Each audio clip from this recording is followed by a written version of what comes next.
Right Samadhi and Insight in Sayadaw U Candima.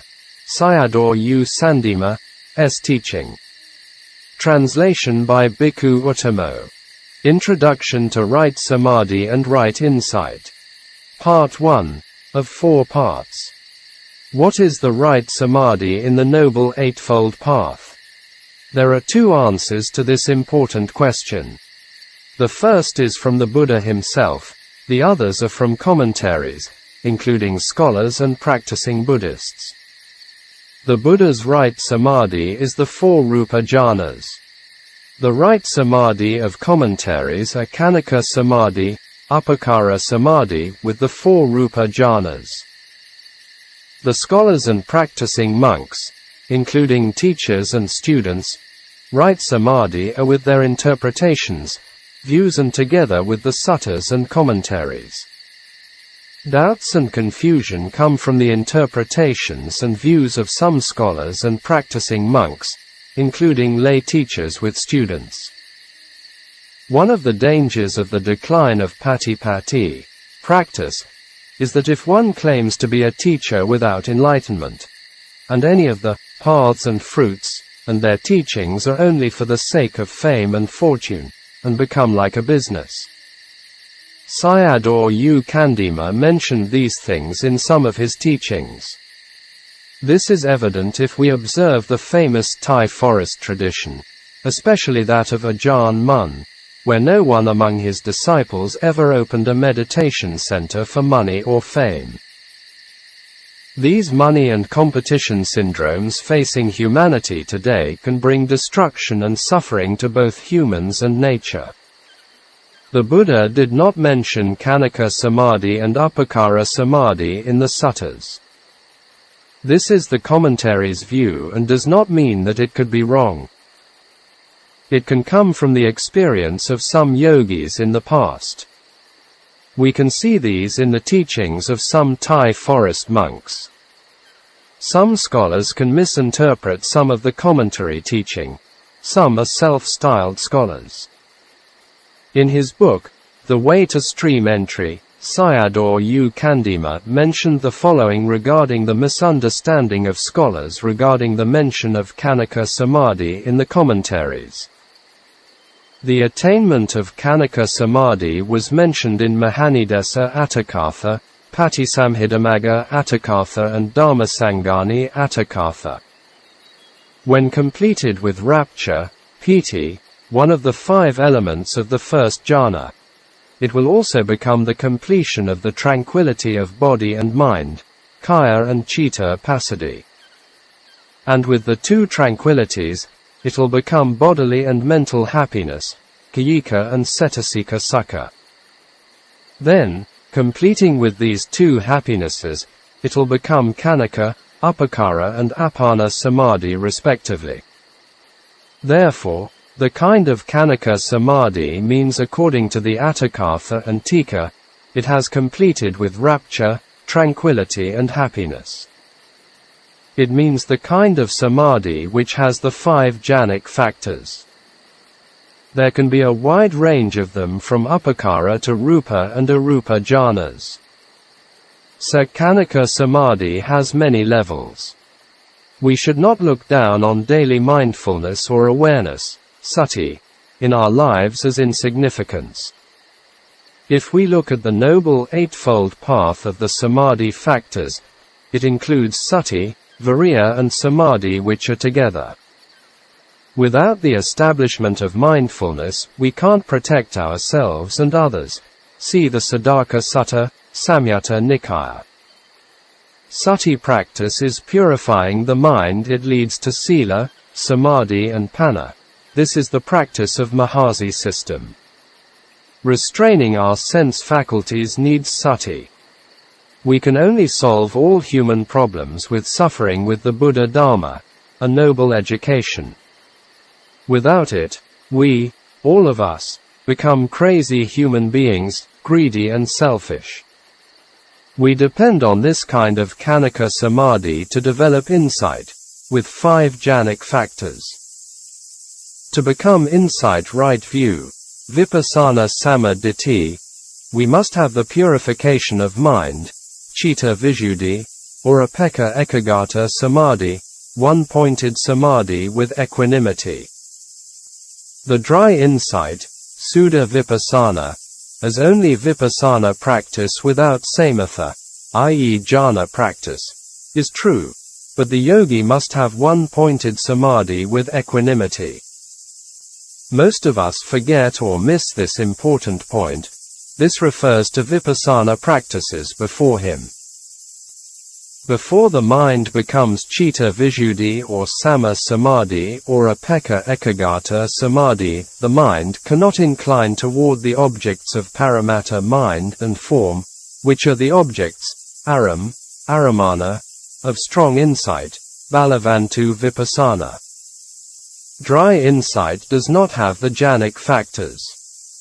For the purification of mind, you have to contemplate or observe the cessation of the object sign, nimitta, here is insight objects or the four satipatthana objects, by suppressing greed and distress, abhijja and domanassa, and attain upekkha ekagata samadhi. Here suppression is temporary suppression, vikhamhana, which is the same as by the samatha jhanic factors. The samatha signs and vipassana signs are different types. Samatha stabilizes the object signs and vipassana observes the nature of the signs, which have the three universal characteristics. Therefore, samatha practice without vipassana develops concepts and self-views. See the Bhaka Brahma, Minnesota 49, Brahmanimantanika Sutta. Samatha yanaka is the development of wisdom by samadhi, while vipassana yanaka is the development of samadhi by wisdom. These are mentioned in the Yuganada Sutta, in conjunction, Anguttara Nikaya. Samatha yanaka way is relying on the samadhi signs and developing the five jhanic factors of piti, sukha, etc. That the practice is more comfortable than vipassana yanaka way. It takes more time to develop jhanas. Vipassana yanaka is without the samatha signs that it is dry and tough.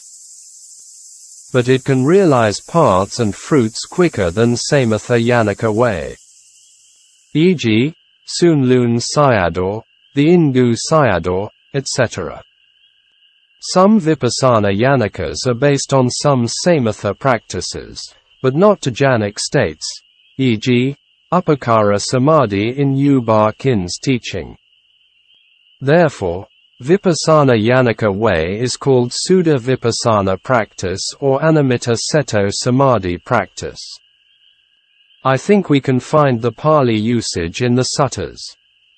Even though we differentiate between samatha and vipassana yanaka ways, the main point is attaining of upekkha ekagata samadhi or samadhi indriya. There are also other Pali words for samadhi, such as vipassana jhana or lakkhana rupa jhana, supramundane jhana by scholars. This has confused people, if possible, to use only the Pali words mentioned in the suttas. The problem of what is right samadhi makes Buddhist practices confusion, and there are a lot of arguments going on in the West with different views and opinions. There are some Western Buddhists reject the validity of Kanaka Samadhi on the ground that it was not mentioned in the suttas. They don't trust the commentaries and even some go to extreme, rejecting the whole Abhidhamma Pitaka. Some years ago, 3 Sri Lanka monks, Ven. Soma, Ven. Kiminda and Ven. Kasapa, and the German Lama Anagarika Govinda criticized Kanaka Samadhi in the Mahasi system. Some of Mahasi Sayadaw's senior disciples replied for them. It can be found on the internet. There was an interesting experiment done by the late Prime Minister U Nu of Burma with a Mahasi monk on the fruition state, Phala Samapatipatti. This research was described in his booklet on the Tipitakas. Yu Nu invited a Mahasi monk to his place and requested him for entering into fruition state. Yu Nu did not mention his name and he was not from Rangoon, because after the research he was flown back to his monastery by plane. It seems to me this research was arranged by Mahasi Sayadaw himself. This monk was in the fruition state for 6 days and 6 nights.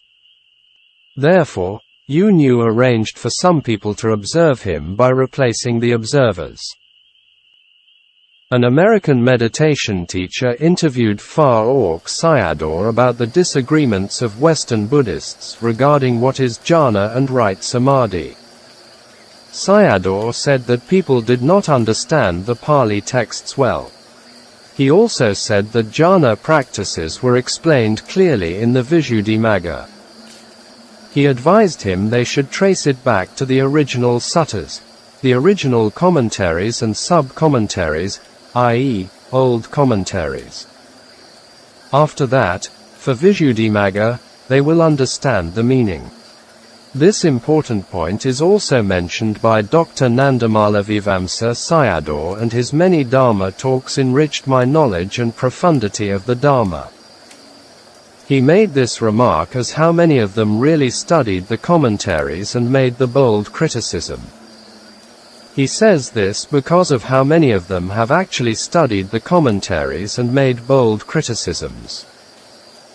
Even I heard a story that a well-known Western monk, who had never studied Abhidhamma Pitaka, declared it as not authentic, including the commentaries, and he rejected all of them, and also encouraged others the same way. He also admitted that he had never studied the issue before and had only gained second-hand knowledge from others. There are many Buddhists whose understanding of the Dhamma is like the monkey's understanding of dukkha in this story below. An old Brahmin became nervous every day because his old wife was talkative and aggressive. She scolded him every day and found faults. As a result, he went to a large tree nearby every day to moan and release his stress.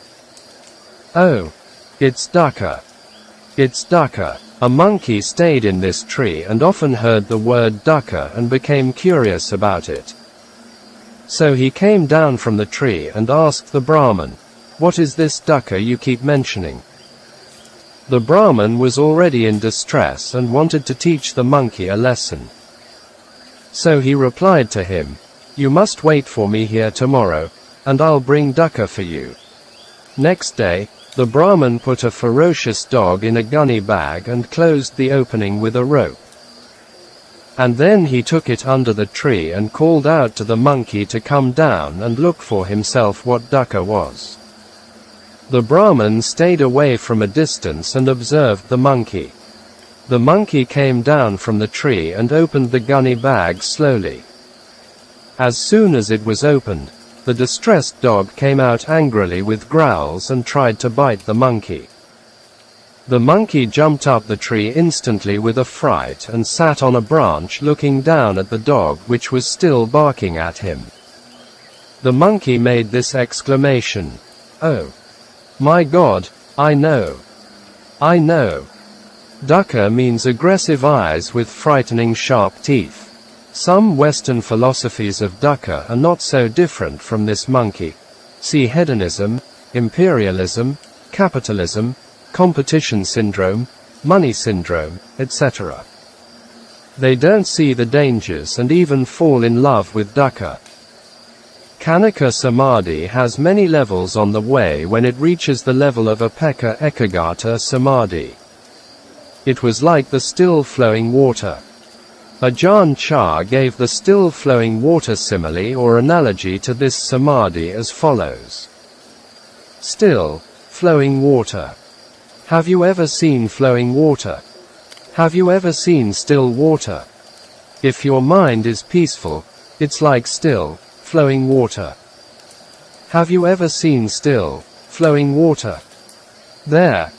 You've only seen flowing water and still water, i.e., separately. You have never seen still, flowing water, i.e., together. Right there, right where your thinking can't take you, where the mind is still but can develop discernment. When you look at your mind, it'll be like flowing water, and yet still. It looks like it's still, it looks like it's flowing, so it's called still, flowing water. That's what it's like. That's where discernment can arise. In training yogis to develop Samādhi, Candima teaches the 3 stages of Samādhi, or what he calls the 3 bhavangas. The first, bhavanga Samādhi, has the power of the first jhana. The second, bhavanga, corresponds to the second plus the third jhana, and the third, bhavanga, corresponds to the fourth jhana. These 3 bhavangas have their own qualities and functions. Only arriving at the level of the third bhavanga, one can discern the vijnana. With this Samādhi power, he can develop great insight, Maha Vipassana. There are 3 important suttas in his teaching. Those are Asavizopama Sutta, the simile of the vipers, SN 35. 238, Salayatanavagga, Samyutta Nikaya, Vamika Sutta, the ant hill, Sutta No. 23, Majjhima Nikaya, Chachaka Sutta, the 6 sets of 6, Sutta No. 148, Majjhima Nikaya. Of the 3 sutras, the 2, Asavizopama Sutta and Chachaka Sutta, are more relevant to his instruction in practice. I have a purpose for writing this long article. The most recent books, 2 Sides of a Coin, and A Noble Search, are life stories told by the Ingu Sayadaw and Sayadaw U Candima themselves to inspire readers. There I have translated only some of his talks, i.e. U Candima's Dhamma, on the practice of Samādhi and some controversies with Buddhists about the nature of right Samādhi and true insight. I relied on some of his instructional talks in his 9 days retreat for yogis. These recorded talks were not complete and mixed up with some of his Dhamma talks to lay people. I don't even have a clear understanding of them myself. All of them are compiler errors. Now, I base this essay on his book, The Way to Stream Entry. The reader should use this article to read the autobiographical and Dhamma talk of U Candima, which has the practice of Samādhi. I have included only important excerpts from his book so that readers can get a general idea of his life and teaching. I hope that the life and teaching of U Candima will address some of the issues of Samādhi and insight faced by the practitioner. A Noble Search. I entered the Buddhist order near the end of 1975. I did the practice for over a year, and attained the path of stream entry. Only after 20 years the head monk of Sudama's sect Sayadaw, and Tom Pha Sayadaw were questioned on my practice. This happened at Nyang Don Parayati Vihara during the monk ordination ceremony. There are 2 major Buddhist sects in Burma. The oldest, and largest is the Sudama sect, followed by the Shui Kyan, and other smaller sects. I started my Dhamma teaching from there. At that place I gave only 1 talk there. The second time was at Ton Te, Kyog Pa Dong Parayati Vihara. There I taught the monks and nuns, Burmese as Sila, Shin, Thai as Mei Chi, for 14 days. Actually it was a 10 days retreat, but it took 14 days. I gave them the teaching because they had the duty to spread the Dhamma. This is the 3rd time here. It's just that after more than 20 years, I've only taught 3 retreats. The reason I am waiting for so long is I was afraid of people thinking about me as showing my own prestige. Therefore, I was not teaching for a long time. Another reason is I was afraid of having the wrong attention with it.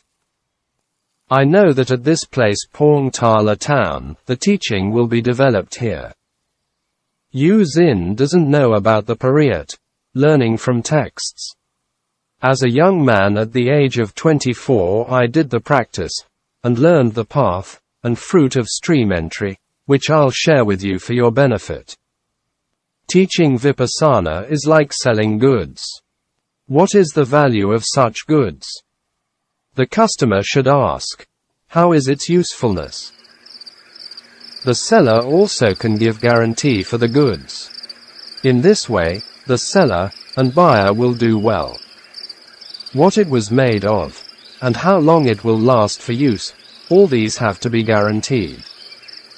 Among the three sasana, i.e., study, practice, and result, the study of texts, pariyat, parayati, is recording the omniscience knowledge, sabbanutta nana, of the Buddha in texts.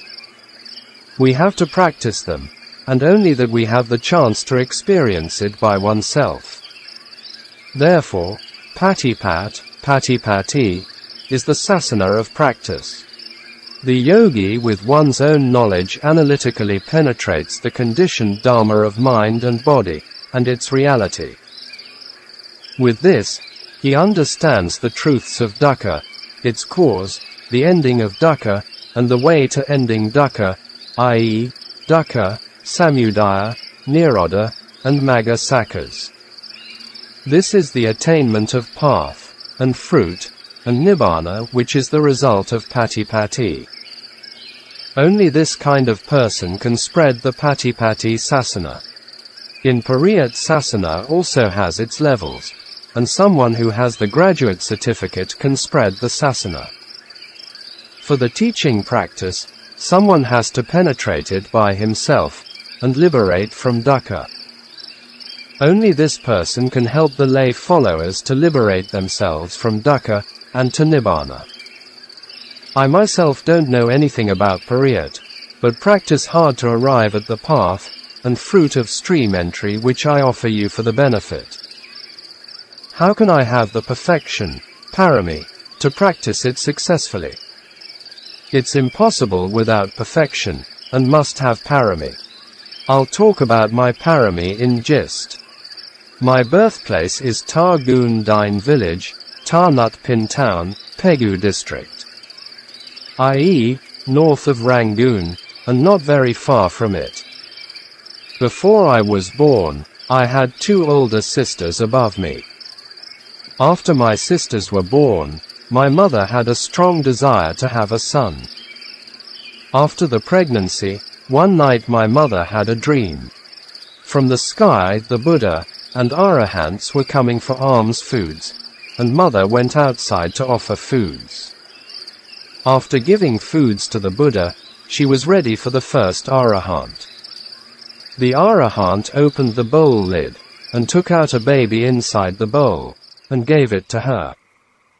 Mother received it with the shawl from her shoulder, and looking at the child, it was a baby boy. It made her joyful, and then she woke up from sleep. From then onwards until she passed away at the age of 68 she could not eat any smelly meat and fish. I know about them because my mother told me. When I was sensible at the age of 5 or 6, I asked my parents to light candles in the shrine room every night, and I was sitting cross-legged in front of the Buddha statue. It gave me satisfaction by doing it. My parents stayed behind my back, and used the tip of the broom touching my ears and shoulders, to make me itch by teasing me. I was happy with it by sitting like this every night, and not because I knew something about it. His near past life of habit as a practicing monk carried to this life. Therefore, our everyday actions are very important not only in the present, but also for the future to come. Only after doing the sitting did I go to bed. At the age of 6 or 7, in the village, some villagers were sick, and I heard their crying and groaning. When people were separated from each other, lost loved ones, and hearing their sorrow, lamentation, pain, grief, and despair which made me depressed.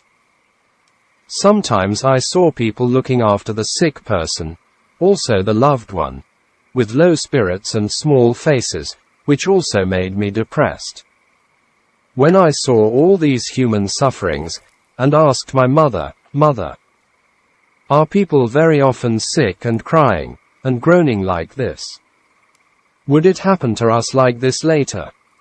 Mother answered me, "My son, being born a human being, must encounter it. Can't we get rid of it?" "No. We can't." I became to be afraid and got goosebumps. I thought, one day I will have to suffer with dukkha vedana like this in crying and groaning. And then sorrow was arising in me. Even though I was only a child, seeing these things made me unhappy.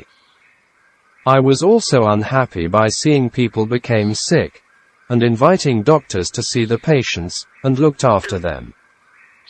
Later someone died, and I went to see it. Near the corpse, family members were crying, heartbreaking, and some were in shock and in a coma. Seeing him, I was unhappy. After back home I asked my mother, "Mother, who is dead now, do we also die like this?" Mother answered me, "If you become human, you have to die like this." Mother, "Is anyone free from it?" Mother said, "No one. One day I have to die, and you also have to die." When I heard them I was afraid, and there was no happiness in me. I became unhappy by thinking about old age, sickness, and death. This was a very rare thing that happens between a child and a parent on questions and answers of life and death. We can see that Sayadaw's maturity of mind as a child comes from his past practice. His mother's patience in answering questions about life and death was also very good. Most parents can stop their young children asking these kinds of questions. According to Sayadaw, his mother passed away at the age of 68, and took rebirth as a snake, but he did not say more than that. At the age of 25 he entered the stream entry, so he had a lot of time to help his parents with Dhamma.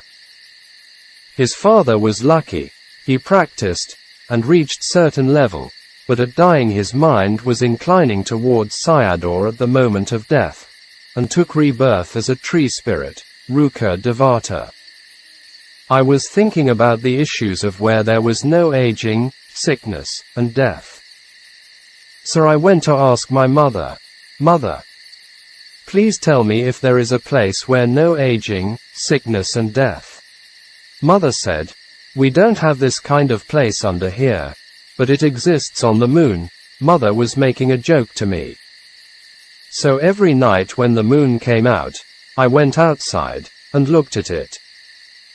And then with the mind pulled it toward me, and when it arrived near tried to climb on the moon, but it moved away from me. Day by day I was afraid of aging, sickness, and death, thinking about how to climb on the moon. What happened to me later was when I was 10 or 11 years old. Inside our sleeping room there was a big clothes cupboard. I went inside and lay down there like a dead person, and contemplated as, one day I have to die like this. The stomach became rising up, bloated, and loathsome. The flesh became brown to black, later bloated, and putrid. My thighs and legs became bloated and a putrid smell came out. The putrid smell was so terrible that I couldn't bear it anymore, and had to release my mind on it. And then it became normal again. Before it became a corpse, bloated, putrid, and smelly, and now it became normal again. What did it mean? I would try it again, and I did myself like a dead person, and contemplated it. When I concentrated on the stomach, and it was swollen, my chest expanded, legs and hands were becoming swollen, and expanded. Not before long, it became putrid, and smelly. I couldn't bear its smell, and relaxed my meditation. I was thinking that one day I would die like this. After death, it would become bloated, putrid, and fallen apart, and the body became useless. I was only thinking about these things, and unhappy with it. At a very young age he was contemplating death, which led to loathsomeness of the body. This incident made me remember one of Ajahn Chah's disciples, Ajahn T's experience as a lay man. As a young man, Kun T, Kun similar to Mr., graduated from business school, and he wanted to continue his further study in the US or give up the further study, and had a family life. So he continued to think about some young women, friends, for his spouse, one by one. All of them were becoming skeletons. At last, he gave up his plan of further study, and had a family life. Later ordained by Ajahn Chah, and became a well-known forest monk. Lust, sexual desire, is very strong in humans, and a difficult human problem which relates to all. The majority of monks, Westerners or Asians, who have disrobed were mostly associated with this. The four things that make a monk not shine are woman, lust, money, alcohol, all sorts of drugs, and wrong livelihood.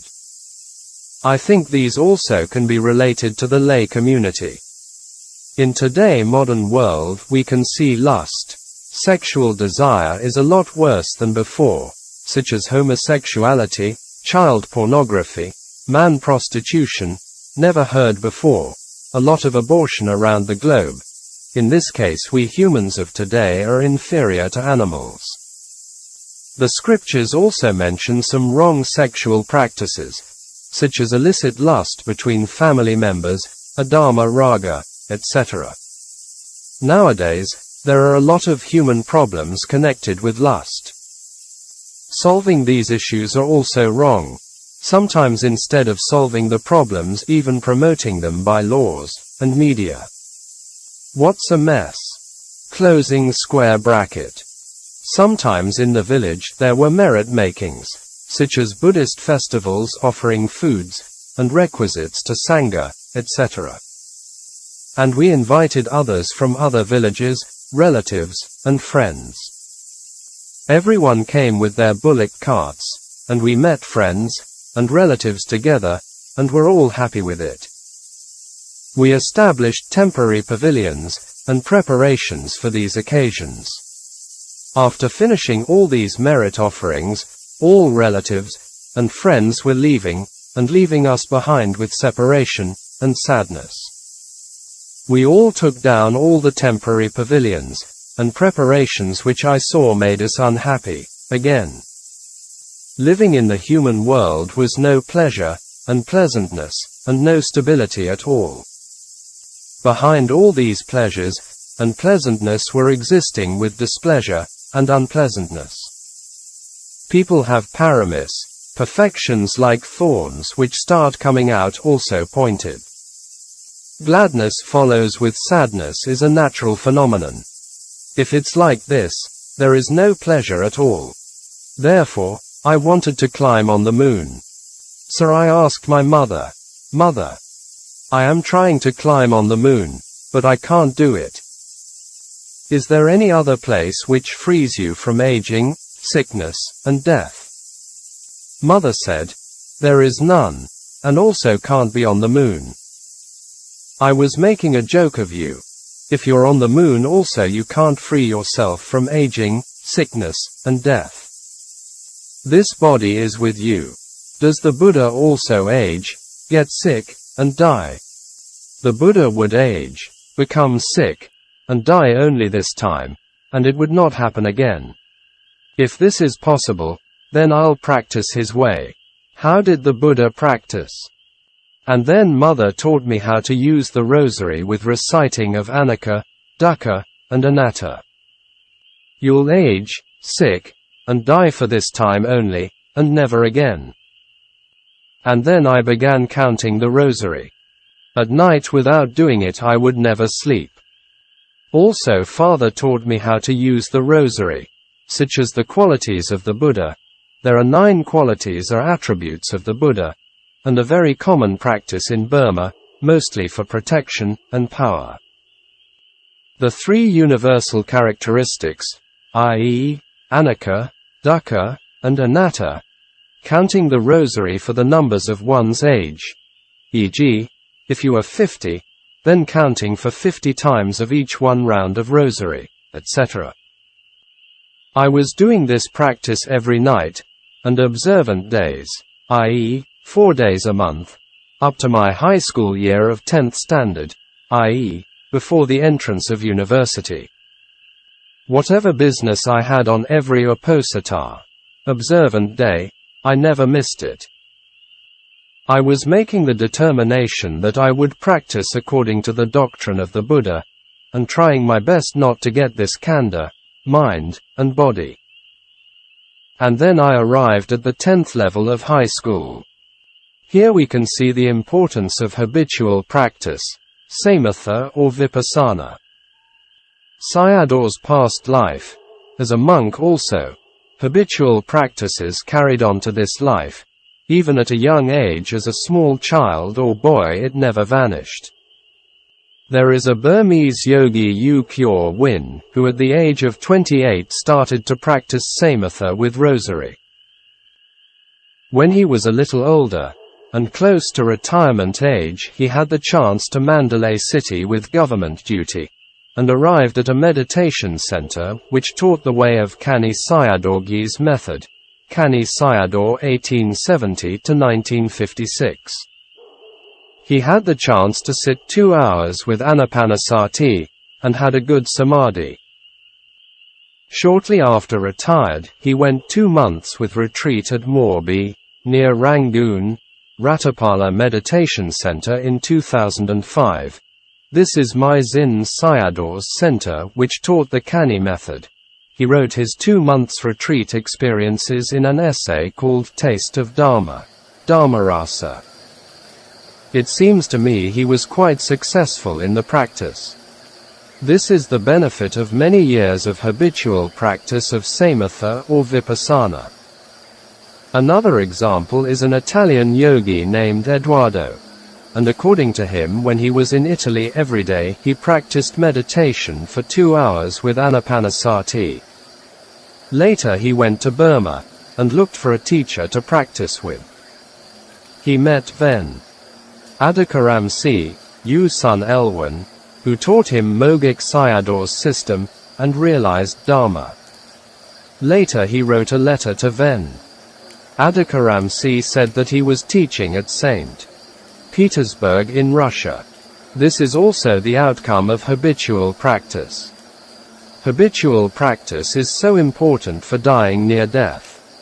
We can see this in Chanavada Sutta, Sutta number 144, Majjhima. It can be also said as a wisdom perfection, Panna Parami, for enlightenment.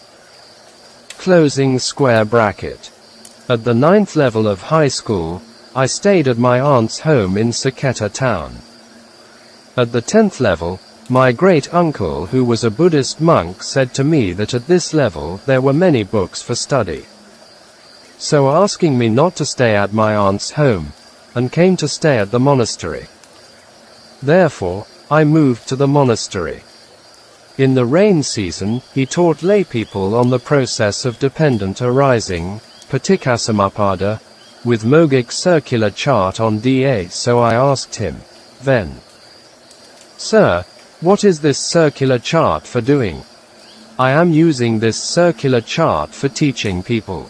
Ven, Sir, do your Dharma turn circular like this? He knew that I did not understand it, and did not talk much about it. Round of existence, samsara, is turning in this way. If I tell you about ignorance, avijja, clinging, upadana, and action, kama, you'll know nothing about them. He explained to me only that much. This happens in the morning. In the midday I came down the stairs. my great-uncle asked lay people to sit in meditation, and taught them with anapanasati. I asked him what they were doing. He told me that it was practicing meditation. I said, "Does Dharma have two kinds? In the morning you taught them with the circular chart, which is not Dharma." He said, "The morning Dharma teaching was showing the round of existence. If you want to come out from the circular samsara, you have to sit meditation like this." I wanted to free from samsara, and asked him, then, "Sir, is this one of the ways of the Buddha?" "Yes, it's," I said to him.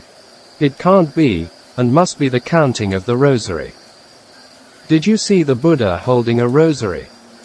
During the school holidays of observant days, my uncle, i.e., during his periods in Saketa, sent me with his car to Shui Dagon Seti for my observance. We can see the strong parami came from his past lives. For most of us young people, let alone practice like he did, they don't even remember most of the observant days. I cannot even remember schools and government offices having holidays on Buddhist observant days, for full moon and new moon. In the time of the Buddha, the Buddhists had it. In samsara, it was extremely rare to meet and have this with the Buddha Dharma in samsara. Therefore, Buddhists should use this rare chance for the practice. I had never seen a Buddha statue holding a rosary. Then my great-uncle continued, "These rosary practices were the practice of before the Buddha. The practice of Buddha and Arahants is like now we are doing the anapanasati." Then I requested him, "Please give me instruction on this practice." He gave me the instruction, and said, "At night you should try it. Every time the air going in and going out will touch the entrance of the nostril, and you have to know them. If you continue to know it with mindfulness, the Dharma will show you." At night, after my study, I did my usual rosary practice and then practiced anapana meditation. After 5 or 10 minutes, my body seemed to be elevated from the floor about 7 inches. Ha! I have become Arahant now. What I heard is that a real Arahant could fly with jhanic power. It was like the Susima wanderer of the time of the Buddha and some Buddhists. And then I could go wherever I wanted. So, with joy I continued with the practice. It seemed to me it was rising up more in the air. It was true or not, I wanted to know it. So I opened my eyes, looking at it, and seeing my buttocks were still on the mattress. Whatever it was, I continued, and it seemed moving 1 arm's length. When I was opening my eyes again, it stuck with the mattress again. I continued with the practice. It seemed like I was moving up 1 human's height. With the continued practice, it seemed my head was touching the roof. Continuing with it, the roof was opened, and with the brightness the body moved up to the sky like a firework. It was too quick and went up with acceleration. The whole sky could not be seen in any shape and form, with full of light I was in the sky. My mind was peaceful, happy, and clear. It was like riding on the waves of the air. It must be Dharma happiness. Could it be Nibbana? It seemed I attained Nibbana. I was enjoying absorption with thinking. I fully enjoyed the jhanic pleasure, and came out of it. Furthermore, I went into jhana at midnight, and came out at 4 a.m. in the morning, i.e., 4 hours in absorption. This present physical body did not go up there, but only the upadana rupa, clinging physical form, going up there. This loathsome body, a subha body, was staying on the mattress. I knew all these only after practicing Dharma, and could explain them. At first, I did not know in this way.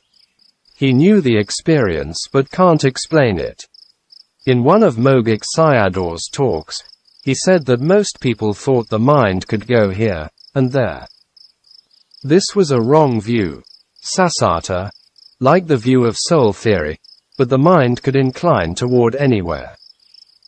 We can see this in the Ingu Sayadaw's experience at the time of his realization of anagami. Some wrong views are the outcome of practices and experiences which were misinterpretations. At night after my study I developed Anapana Samādhi and went to the sky. I stayed there until my satisfaction, and came down in the morning. These were regular, and I didn't sleep for 7 months. Not sleeping is my own mind. The body down there was asleep, i.e., the body was at rest. I knew that my own mind was not asleep. At school, my face was clear, and I passed my exams. I arrived at the age of 23. My mother was worried about me marrying a city or town girl. So she arranged a country girl for me. Mother made this arrangement with the parents of a girl in our village. Both sides of the parents were finished with the engagement, and it only needed my consent. My mother said to me, "My son, you should not have a family life with a city girl. Instead marry a country girl. I have already made an engagement for you." My response was, "Mother, if you like her, then it is all right. I don't have the wish of only marrying this one, and not the other one. For a good man, the woman's side will come for the engagement. I have to work for a woman if I don't get one, and let it be." Mother said, "No, it's already arranged. I tell you this matter because it was connected with perfection, parami, and this will come later. When I was thinking about this matter, marrying a woman was like signing the agreement. I didn't have any love affair with her. It wasn't like my friends. I must speak to her, so I asked to meet her at night without her parents at home. When I went there at night, she came out, and invited me inside the house. In her room, I was sitting on the bed, and she was a little distance on the floor. When I looked at her, she was like a wooden statue to me, i.e., seemed to be a lifeless object. She did not appear to me as a woman. When a Sotapanna sees a woman, it is not a woman to him. I have already mentioned one of Ajahn Chah's disciple Kunti, when he was thinking about having a family life, and every woman he thought about for his choice, all of them appeared to him like skeletons. I did not say a word for half an hour, so that she asked me, "Darling, are you not well?" I responded with one word as, "I am well." After 15 minutes passed by, "Do you have a lover in Rangoon?" I only responded with, "I don't have anyone," and then another 15 or 20 minutes passed. Likewise, I myself don't know what happened to me. She asked me, "Do you see any fault in me?" My response was, "No, you don't have any fault." With this response, she was crying. I knew that she was crying, but in my mind she was still a wooden statue for me. After that, I returned home. Next day I told my sister that last night I went there, and spoke with her, but she was not a human. They all laughed at me. These are related to perfection. Because of wholesome perfection I could practice the Dhamma like now. Even though I had the perfection, I did not think about to become a monk. It was never in my head. The reason was I saw village monks sitting there in their monasteries the whole day. When I saw them, I myself became bored. What are they thinking by sitting there the whole day? I thought their lives were too dry and boring, and only they could bear it. Anyhow, I myself now am a monk. When I was continuing my study, maybe in university, one day my elder sister and uncle, not giving any reason, took me somewhere for ordination, This was arranged by his parents. Sayadaw himself also did not mention very clearly the reason behind the ordination. They were afraid of me that not telling anything about it to me. My character is never talking, and doing things which are not right. So they were afraid of asking me to ordain by force. From Ukkaṭṭha, the town where his uncle lived, they brought me to Mingaladan. This is the place where the international airport exists, not far from Rangoon, and Morbi, by car. At Munpai Yanpai Pagoda, it means free from Mara, and enemy, there was a 9 days retreat of the Ingu meditation for the temporary ordained monks. Right Samadhi and insight in Sayadaw U Candima's, Sayadaw U Sandima's, teaching. Translation by Bhikkhu Uttamo. Introduction to Right Samadhi and Right Insight. Part 2, of 4 parts. Here the working of Kamma was quite interesting. He learned Anapanasati from his great-uncle monk who was a teacher of Mogic tradition. Except Samatha practice, he did not learn any important dharmas from him for the 4 noble truths, Paticcasamuppada, Vipassana, etc. He also did not have any interest in Mogic Dharma. His knowledge of practice was 0, and he encountered many difficulties in his practice. It seemed to me he had a strong Kammic link with the Ingu Sayadaw.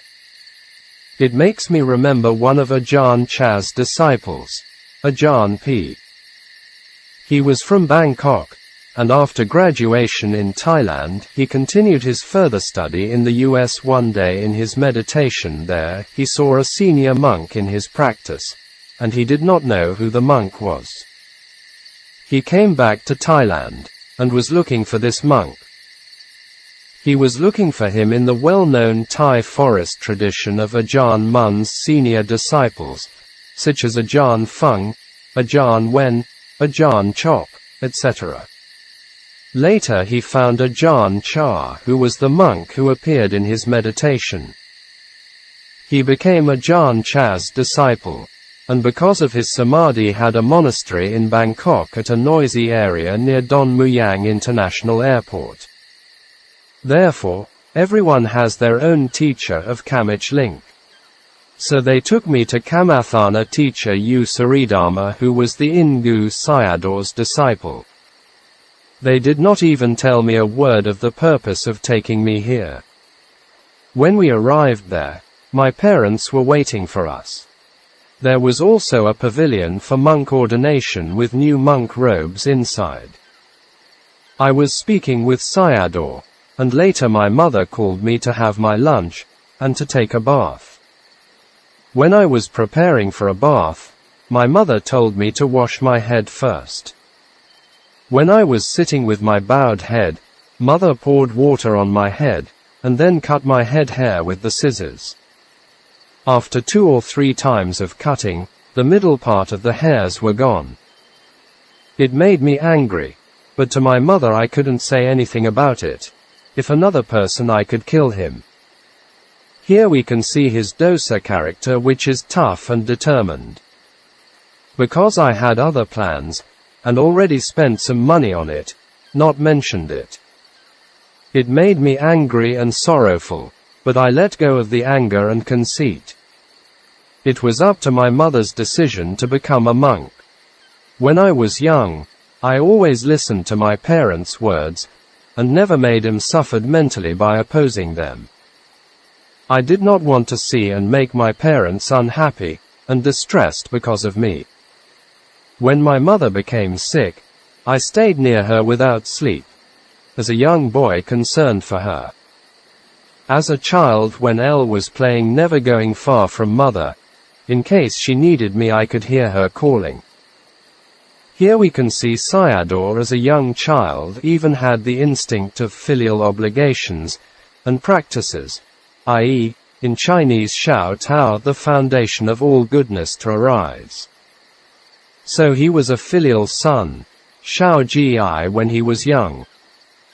I want to contemplate more about moral or ethical education or virtues, which is the foundation of worldly wholesome Dhamma to arise, that again supports spiritual development.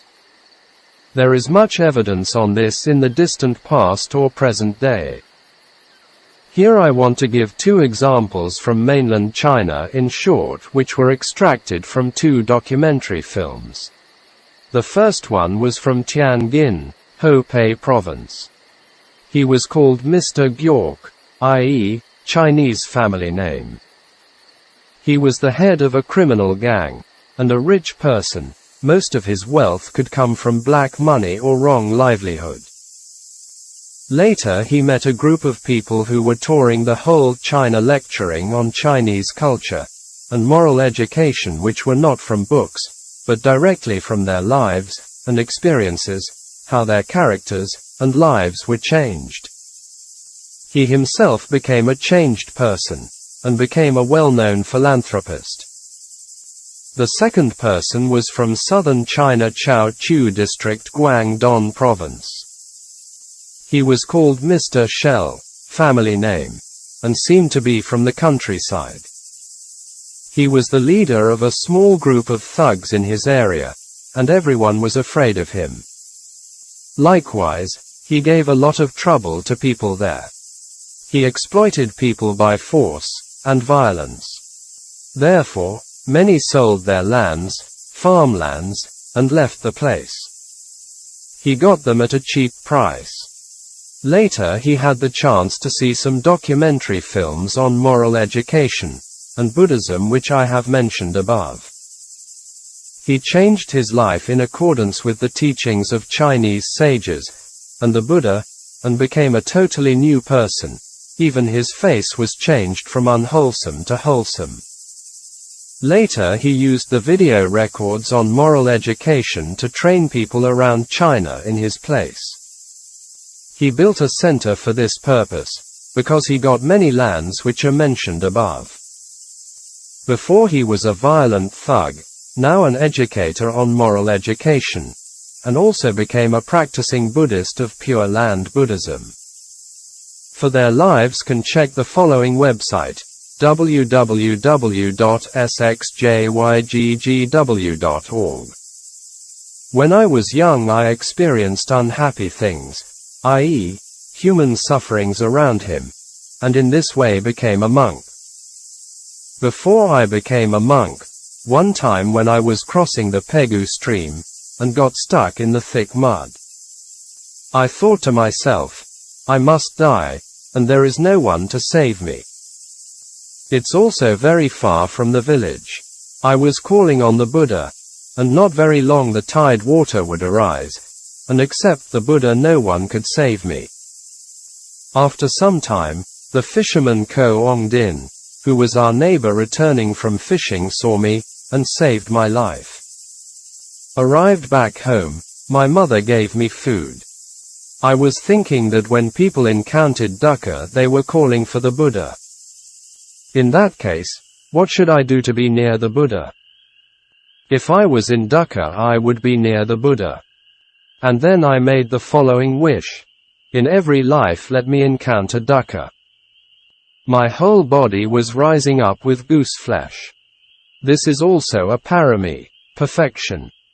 Everyone desires, and for the happiness of human and celestial beings, devata, and making wishes and prayers for these things. But no one is making the wish and prayer of encountering dukkha. This can be said as the spirit of perfection. After ordaining and doing the 9 days retreat, what did my teacher tell me? Only at that time did I hear about vipassana, insight practice. Sayadaw said that one day we must die, and dukkha vedana would arise, and it would kill the patient with great suffering. If we practiced anapanasati continuously without changing, the body would be freed from aging, sickness, and death. After the 9 days retreat, the time for disrobing arrived. Others were disrobed, and I was thinking of should I disrobe or not. If I disrobed, and in the world with my wife, and children surrounded with fire of greed and sorrow. I had to support them with my education. I had to be afraid of the suffering related to them. Furthermore, I even was afraid that one day my parents passed away. So I didn't like extra dukkha. After my younger brother was born, I said to my mother, "Mother, please do not give birth again. If you do, it will encounter dukkha again." Mother was laughing at me when she heard what I said. They didn't have samvega like me. I was afraid of encountering the fetters, samyojana, and sufferings, dukkha, by increasing one person, a family member. If mother was pregnant, I didn't let her see me, because I was afraid of the fetters. If I had a family, I would meet with the fetter of my wife and children.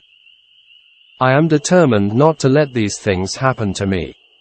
When I was thinking about the disrobed monk, the reason for their discontinued monkhood were the matters of family members, work duties, etc.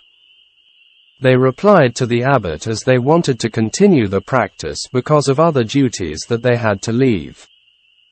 What I remembered was, men were caught up in traps, but I was free from it. Was up to me. If I followed them, I would catch up in the trap. So I was afraid of being caught up in a trap. Sayadaw had a fiancée, but it did not affect his mind. It was the same as Chao Kun, who was temporarily ordained for his deceased master, His Majesty King Rama VI, and after disrobing would marry his fiancée.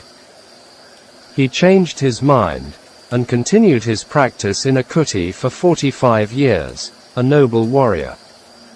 Most disrobing cases were related to women. There were also many Western monks disrobed by women, and after marriages many divorced again. With my knowledge, Westerners died in Thailand by women, disrobed, and died in Sri Lanka by illnesses, disrobed, or died by hygienic problems.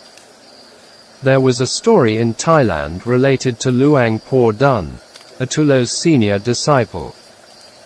Luang Por Dun was well known, and one of Ajahn Mun's senior disciples.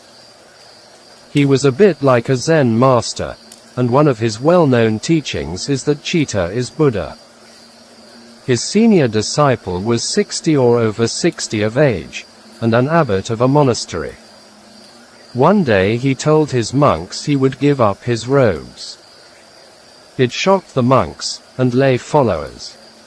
The reason he gave up his robes was he wanted to marry a daughter of a faithful follower. No one could persuade him to stay in robes. Later, the news arrived at Luang Por Dun. Luang Por also stopped him, and tried to change his mind. At last Luang Por became impatient, and scolded him as follows: "You're not looking at your mind, instead looking at the woman's." I requested Sayadaw, his meditation teacher, then, "Sir, please show me the way. I want path, and fruit, and nibbana, magga, and phala. Could you show me the way to achieve this?" Only Sayadaw had attained the magga, phala, and nibbana can teach me to attain it. If you're not unclear in this matter, I'll also become like you. I don't want to be in an unclear situation by wearing the robes with a bald head. If I am in an unclear situation, then I only want to be in lay life. So please give me a guarantee. Sayadaw's response was, "I am looking for this kind of person. I give my guarantee to you," and then I did not disrobe. Sayadaw talked about his tough and hard life of school years in the village. I had studied a year in Ukkaṭṭha, i.e., Tham Lin town, and from there to Rangoon, already mentioned above. I had my education with difficulties, and a hard life. I was worrying about wasting all these matters, and also I was a young man. Here we can see his seriousness in practice, and a monk's life. He must achieve something in Dharma instead of wasting his life without any result. I was thinking about another point. Sariputta and Mahamoggallana were rich men, and Anuruddha was a prince, even though they could wear robes. I was nothing special about, and why should not I let go of worldly matters? With these thoughts, I uplifted my spirit. In this way I continued my practice. March and April were very hot, and at these time there were very few people. Sayadaw taught Dhamma only at nighttime, very hot at daytime. In the daytime I went up to Kyork Wine Seti at Kyork Galat. I sat in meditation in a cave at the middle platform. I couldn't control my mind. Likewise, I tried to establish anapanasati, and the mind with sensual pleasure related to young man was arising in me. I sent my mind to the entrance of the nostril, but every time it ran away from it. I became low-spirited. Furthermore, I took the face towel which was on my shoulder, and looked at the white towel and recited as, it's white, etc. With the reciting, the mind went out very often. With a lot of sense objects arose, and I couldn't control it. In practice the meditation object disappeared, and after 15 days I went to ask Sayadaw to give me a method to control my mind. He told me, you would not get it this way. With going and coming has sati. You must have sati when going for alms round, and wearing your robes. From going, stepping etc. Have to stick with sati. Your mind and body always have to be stick with sati. I wanted to realize the Dharma, so I was holding things with sati, taking things with sati, going and stepping with sati, etc. If the mind went out, I used sati to come back to the object. In this way I practiced for 15 or 20 days, and my practice was becoming stronger.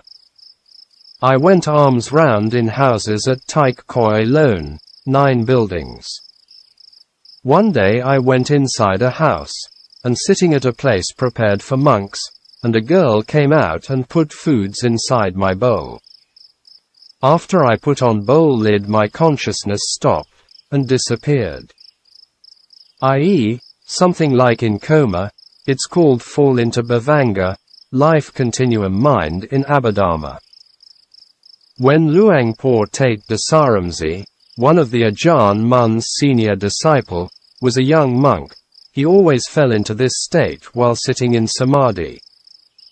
If someone can't correct it, it will become a habit and affect the practice. The present mind and body was not sticking with the conceptual object, and ceased or stopped. The object of perception or concept disappeared. That I did know myself, and the normal mind was stopped, and I didn't know to get up. The girl also had to sit in front of me. After some time my sati came back, and became frightened. Later, I told Sayadaw. Then, sir, when I was receiving foods, my sati disappeared, and it became a problem. It's better for me to temporarily stop the house alms round. Sayadaw's response was, no, don't stop it. You're not stealing other people's properties, and not insulting them. It comes from practice, and no fault at all. Who is blaming you? No one. Then, sir, in this case, you continue the practice. After that, I asked Sayadaw's permission to go back home, and see my parents for a request to spend Vasa, rain, here. Here we can see Sayadaw as a good son or a filial son according to the Chinese culture standard. Actually, he had no need to do it, but his parents did not know about his commitment for a monk life. He would come back home after the 9 days retreat. After seeing my parents at home, I returned to the monastery. Then I met the female followers, upasikas, Again at Taik Koi Lone, 9 buildings. At present with respect, and over faith, Sada, became craving, Tanna. I thought they were extreme, and also didn't know me before. And then I went to talk to Sayadaw about it. Candima did not mention what really happened to him. Anyhow, he was extremely careful about his practice, and monk life. After listening to me, he said, "Yes, you can't continue to stay here. If you continue to stay here there will be danger." So he sent me to the Ingu Meditation Center in Morbi. At night, when I sat for meditation, and understood the reality behind the incident. In my past life, it seemed the near past life, I had practiced here as a monk. At that time this place was a deep forest, in Thailand at the beginning of the 20th century. Villages and forests did not have clear boundaries. Outside the villages were forests. Every day on alms round I left some extra food for a group of cats family in the forest. This group of cats came and ate these foods. Therefore, I had intimacy with these cats. Because of the past fetters, samyojana, it continued to this present life. So I didn't see any faults in him, and went to the Ingu center for my practice. In Mei Chi Karao Siamlam's biography mentioned one of her past lives as a mother hen with some chicks were wandering around a monastery, and looking for foods, insects, and rice grains. Nowadays, humans are closer to animals than before or ever. They created more karmic links with all sorts of animals, using animals in many ways with a lot of exploitation on animals, sometimes in very cruel ways. Today men talk a lot about human rights, and also use it wrongly. Do they ever think about animal rights? With animals, humans create a lot of environmental problems around the world. I arrived at the Ingu, and on 12th of Yon, i.e., roughly in June, and I started my practice there. Even after a month I didn't have any realization.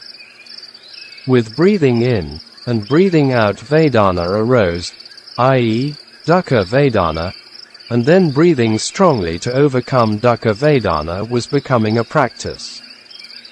In the instruction when painful feelings arose, and asking the yogi to breathe strongly again. When it was freed from Anapanasati, the mind returned to Dukkha Vedana. When Vedana became unbearable and I had to re-establish Anapanasati. Sometimes with good jhana it was freed from Vedana. Here the language Sayadaw used did not represent the exact meaning. Good jhana was not the real abortion state, but represented strong samadhi.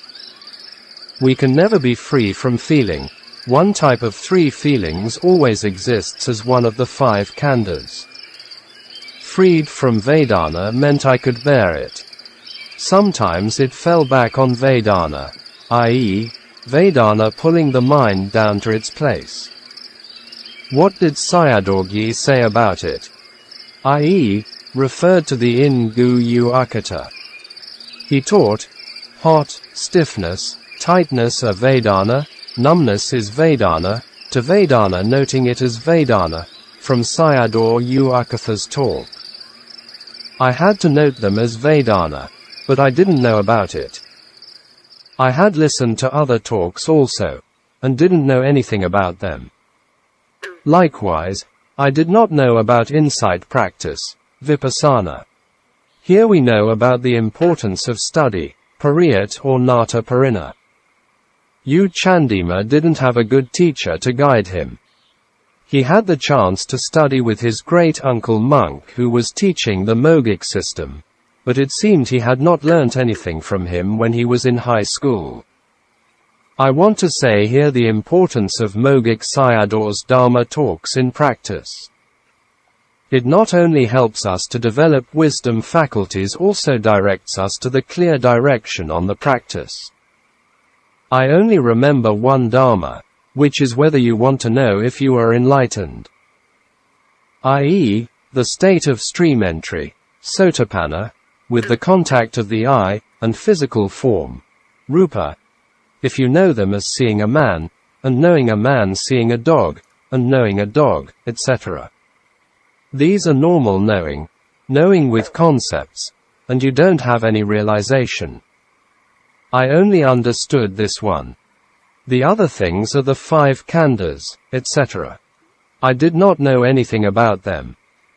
In the practice, the normal knowing of seeing man, and knowing as man, seeing dog, and knowing as dog. It's not the realization yet. But if you are seeing man, and not knowing as man, seeing dog, and not knowing as dog is the realization. I only knew this one. And this was a manual Dhamma for me. Now I have attained the Dhamma with this one as my manual. The teachers taught the students as noting the hotness, stiffness, and tenseness as Vedana, and continue to observe them. Then I went to ask my teacher, Ven, Sir, should I note the hotness, stiffness, tenseness as Vedana? He said to me, yes, it's. Then I noted him as, hotness is Vedana, stiffness is Vedana, Vedana, Vedana, etc. When I checked it I only knew hotness, stiffness, and aches, and pain, but didn't know Vedana, i.e., get lost in words, and concepts. There was an old nun who looked after me. Her name was Dor Mitara. She herself also was a teacher. It seemed teaching the nuns, and lay women. At night, I went to ask her my problem. Then I asked her, Sayadaw, when I practice, note the hotness, stiffness, and tenseness as Vedanas, but I don't know about Vedana. I only know hotness, stiffness, and aches only. How should I practice knowing Vedana? Sayadaw did not continue to talk about how the Mechi Dor Mitara responded to him. He stopped here. I guess Dor Mitara would answer the same as his teacher had said before. Sayadaw is the Burmese word for teacher and is the name given to nuns by monks and lay alike. Upasakas and upasikas, you have to listen to this talk with wisdom ear to learn from a person who didn't know about the practice. I was noting the hotness, stiffness, etc. But I didn't know about Vedana. I myself was a science student before. So, how to practice it? How to note it?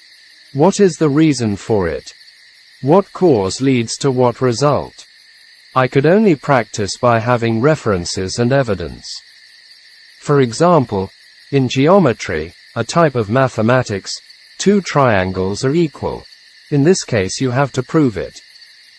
I had the genetics of science with me, Beja. I myself had the habit of saying and doing things according to the truth. If it means nothing to me, even if it's a step, I won't do it. Now I don't know why the heat, stiffness, etc. are considered Vedana, which makes me feel unsatisfied. So I asked Sayadaw, Ven, Sir, I note hotness, stiffness as Vedana, but I don't know about Vedana.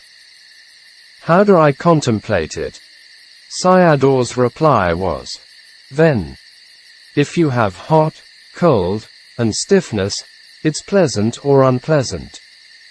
It's unpleasant, Ven. Sir, in this case you have to note it as dukkha.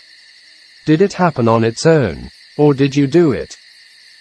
It happens by itself, sir. Then you note it as anatta, not self. Are these natures permanent or impermanent?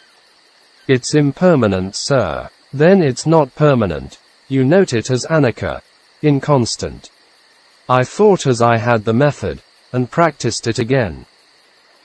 All these instructions were according to Buddha teachings, but the knowing, and the reality were not in accordance with the Dhamma, so it only became concepts.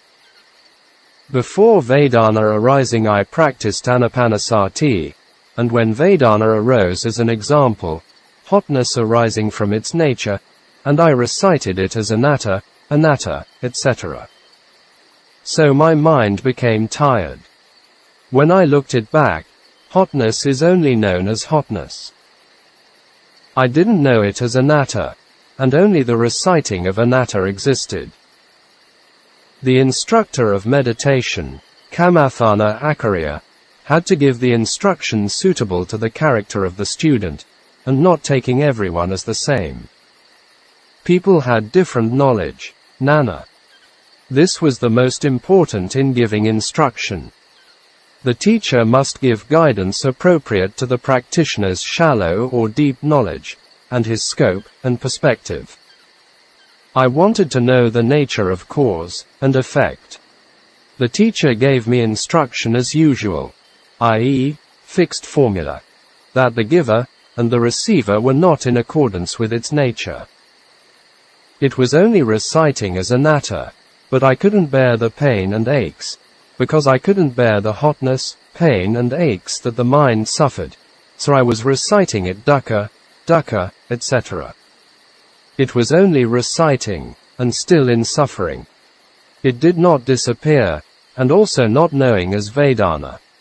From hotness, it changed to stiffness, so I noted it as anicca. Once noting the stiffness, it also changed. I noted it as anatta, anicca, and recited as dukkha, but I was only knowing of not wanting the pains and aches. Anicca, dukkha and anatta knowledges did not arise, and only knowing it as unpleasant. For a week I was practicing days and nights. The practice was not developed enough that it made me disappointed. It was also not right. Therefore, I went to ask the meditation teacher U Nandabasa.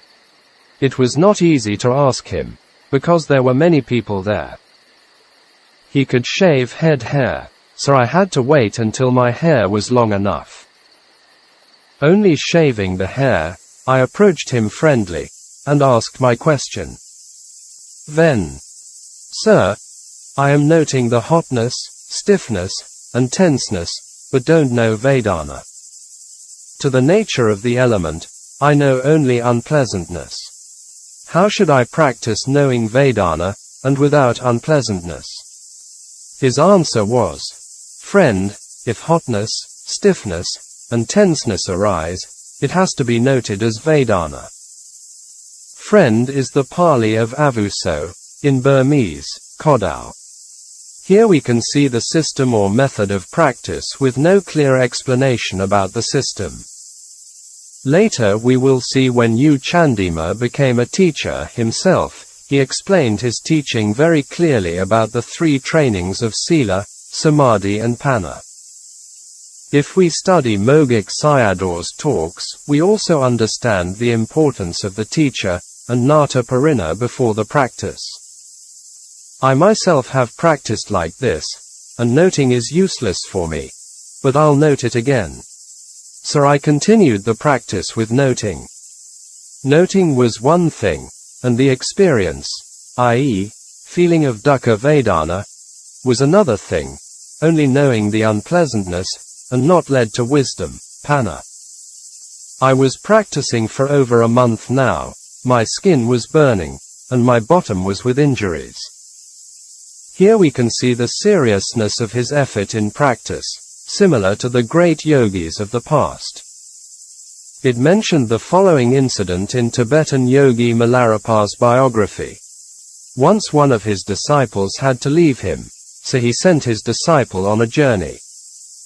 When it was time to leave and say goodbye, the disciples asked him to give a short teaching. Milarepa turned his back towards him, and bending his body a little, and lifted his sabbing, i.e., lower clothes, and showed his bottom to him. It looked like a hard rock dark with hard flesh and skin, an excellent meditation teaching. There was also a famous Japanese Zen master Ban Kai, whose well-known teaching was Unborn. One time he stayed in a cave, and did a lot of long sittings that his bottom skin was worn out with blood. 18th or 19th century. Long hours of sitting without a proper samadhi is a difficulty to do. Ajahn Mahabua also did long night sitting, from evening to morning without change. His intention was to understand dukkha vedana, and how much he could bear it. According to him, if someone overcomes it, however strong dukkha vedana arises, not a problem at all, especially at near death and dying. Some Western Buddhists look down on Mahasi's system of noting method in the Satipatthana Sutta. This is developing vipassana samadhi. When it is developed, one can bear the dukkha vedana. In southern Burma, Morn State, New Don Town, there was a well-known teacher called Tav Ku Sayadaw, and his teaching was Mahasi system, but the differences between them was in sitting. He encouraged sitting for long periods of time, and some people could sit for 6 hours, 8 hours or 12 hours at a time with this noting method. Sayadaw himself was an example, including some of his close disciples. Without strong samadhi and insight, nobody can sit that long. Once I was in a Thai forest monastery. A monk named Ajahn Tong, after the evening puja 7 to 8 p.m., he went into jhana state, and came out at 4 a.m. exactly by himself before the morning bell rung for the morning puja. Closing square bracket. From the morning 6 a.m. to 10 a.m. was one sitting, and from midday to 5 p.m. was another long sitting. At 7 p.m., we had to do the evening puja. I went to see Sayadaw and told him, "Sayadaw, I don't want to attend the puja. I don't have enough time for practice." So Sayadaw designated a place in a sima for me to do my practice. He also gave other monks permission if they wanted to do the practice. From then onwards, from midday 12 p.m. to nighttime 7 p.m., I did one sitting. I desired for the Dhamma, and no need to reduce the price like in business. Most people, in most centers, did the sitting for an hour only. They thought that 1 hour was enough. However, what was the use of just 1 hour? I was wishing for the Dhamma that I had to sit for to attain it.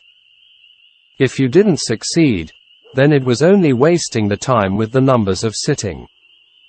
This reflection is important for young serious yogis, man or woman. I must practice to attain, and with the desired mind, chanda, I did my practice. In one of Mogic talks, it mentioned yogis should practice with samvega, chanda, and mana for attaining of Dhamma. The practice and progress did not match, and all that remained was pain and soreness every day. It took me a long time, but I didn't find the way out. I tried to run away from Vedana with only a short time, and fell back into it. Only with Anapana practice, I freed myself from it, and without it, I became unpleasant again. I was not freed from dukkha. How should I practice this Dhamma? And then I was praying for the Buddha. I could not rely on my teacher, so I prayed to the Buddha, but he did not teach me. I was afraid of the 4 woeful existences, apaya. Fear of aging, sickness, and death sufferings was also this mind. The female boss Visakha and Anathapindika boss became stream winners, Sotapanna, and enjoyed the sensual pleasure in havens. They were also in this mind. This mind was changing in various ways to express its nature, which I became understanding of. It was arriving at insight. When doing the practice, I didn't get what one's desire was, and thinking as follows. In the past, Arahants attained absorption, jhanas, before I also had attained jhanas. Attaining of jhanas must be Arahant. Therefore, I practiced Anapana up to jhana levels. After attaining it I went up to the sky as before, and came down again. I was playing jhana in different ways. After that I was opening my eyes, and when seeing a nun, and only knowing as a nun. In this case, if seeing man, and knowing as man, seeing dog, and still knowing as dog, then my practice was not attaining the Dhamma Nibbana yet. I deviated from it, so what should I do to achieve Dhamma? I didn't see the trace of the path because I didn't get the good method and the right way. Therefore, I myself teach you with guarantee with the right method and right way. I am concerned for you not to happen the same as me. I am teaching you with this kind of saddha. I was practicing until my buttocks were like falling apart with the skin falling out. After the sitting, if I got up my buttocks and robe was sticking together. I had to use my spittle to separate it. I was practicing without getting up, and also not thinking of getting up. Attaining jhanas also was not arahant yet. Was it an arahant by seeing things? i.e., divine eye. In this case I must establish the vision, and I practiced for it, and attaining the light element, dhatu, or the clear element. With this, I was looking at celestial beings, and their heavenly mansions, forests, mountains, clouds, and on earth, seeing living beings, worms with different shapes and forms. Then I became an arahant and opened my eyes in seeing man, and dog only knowing as man, and dog. Before the practice when seeing man, and dog it was only knowing as man and dog. After the practice it was not making by oneself only with the internal normal mind, and looking at also still seeing, and knowing man as man, dog as dog. This was still not the Dhamma. Then what were the other ways? I was looking at things which were appeared by itself. With this mind it was purified. I would control the mind to be calm. With a lot of control, the mind became calmed down, and ceased in a blip. The life continuum mind, Bhavanga Chitta, vibrated, and the clear element went out with light. Its clear element was another kind. The light element came from Anapanasati was a different kind, which encountered and seen things randomly.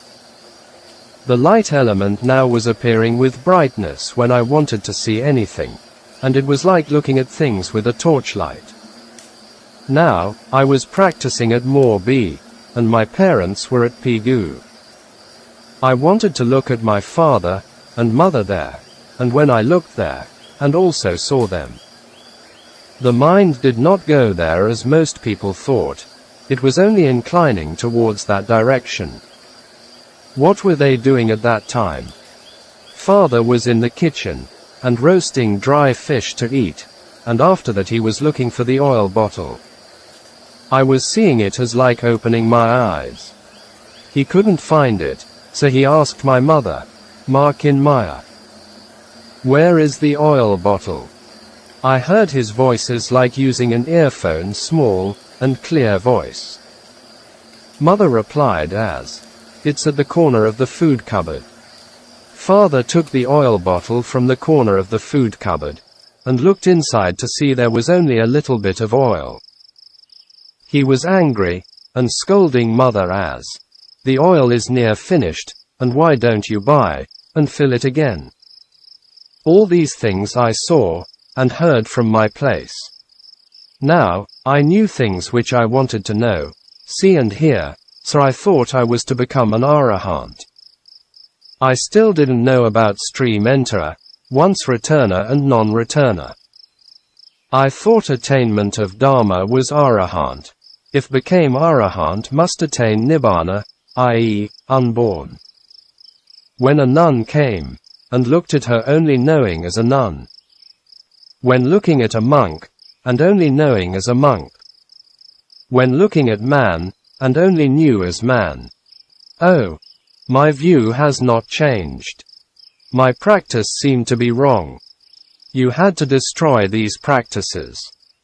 It was very valuable by hearing a sage's word of Sayadaw, i.e., referred to the Ingu Sayadaw.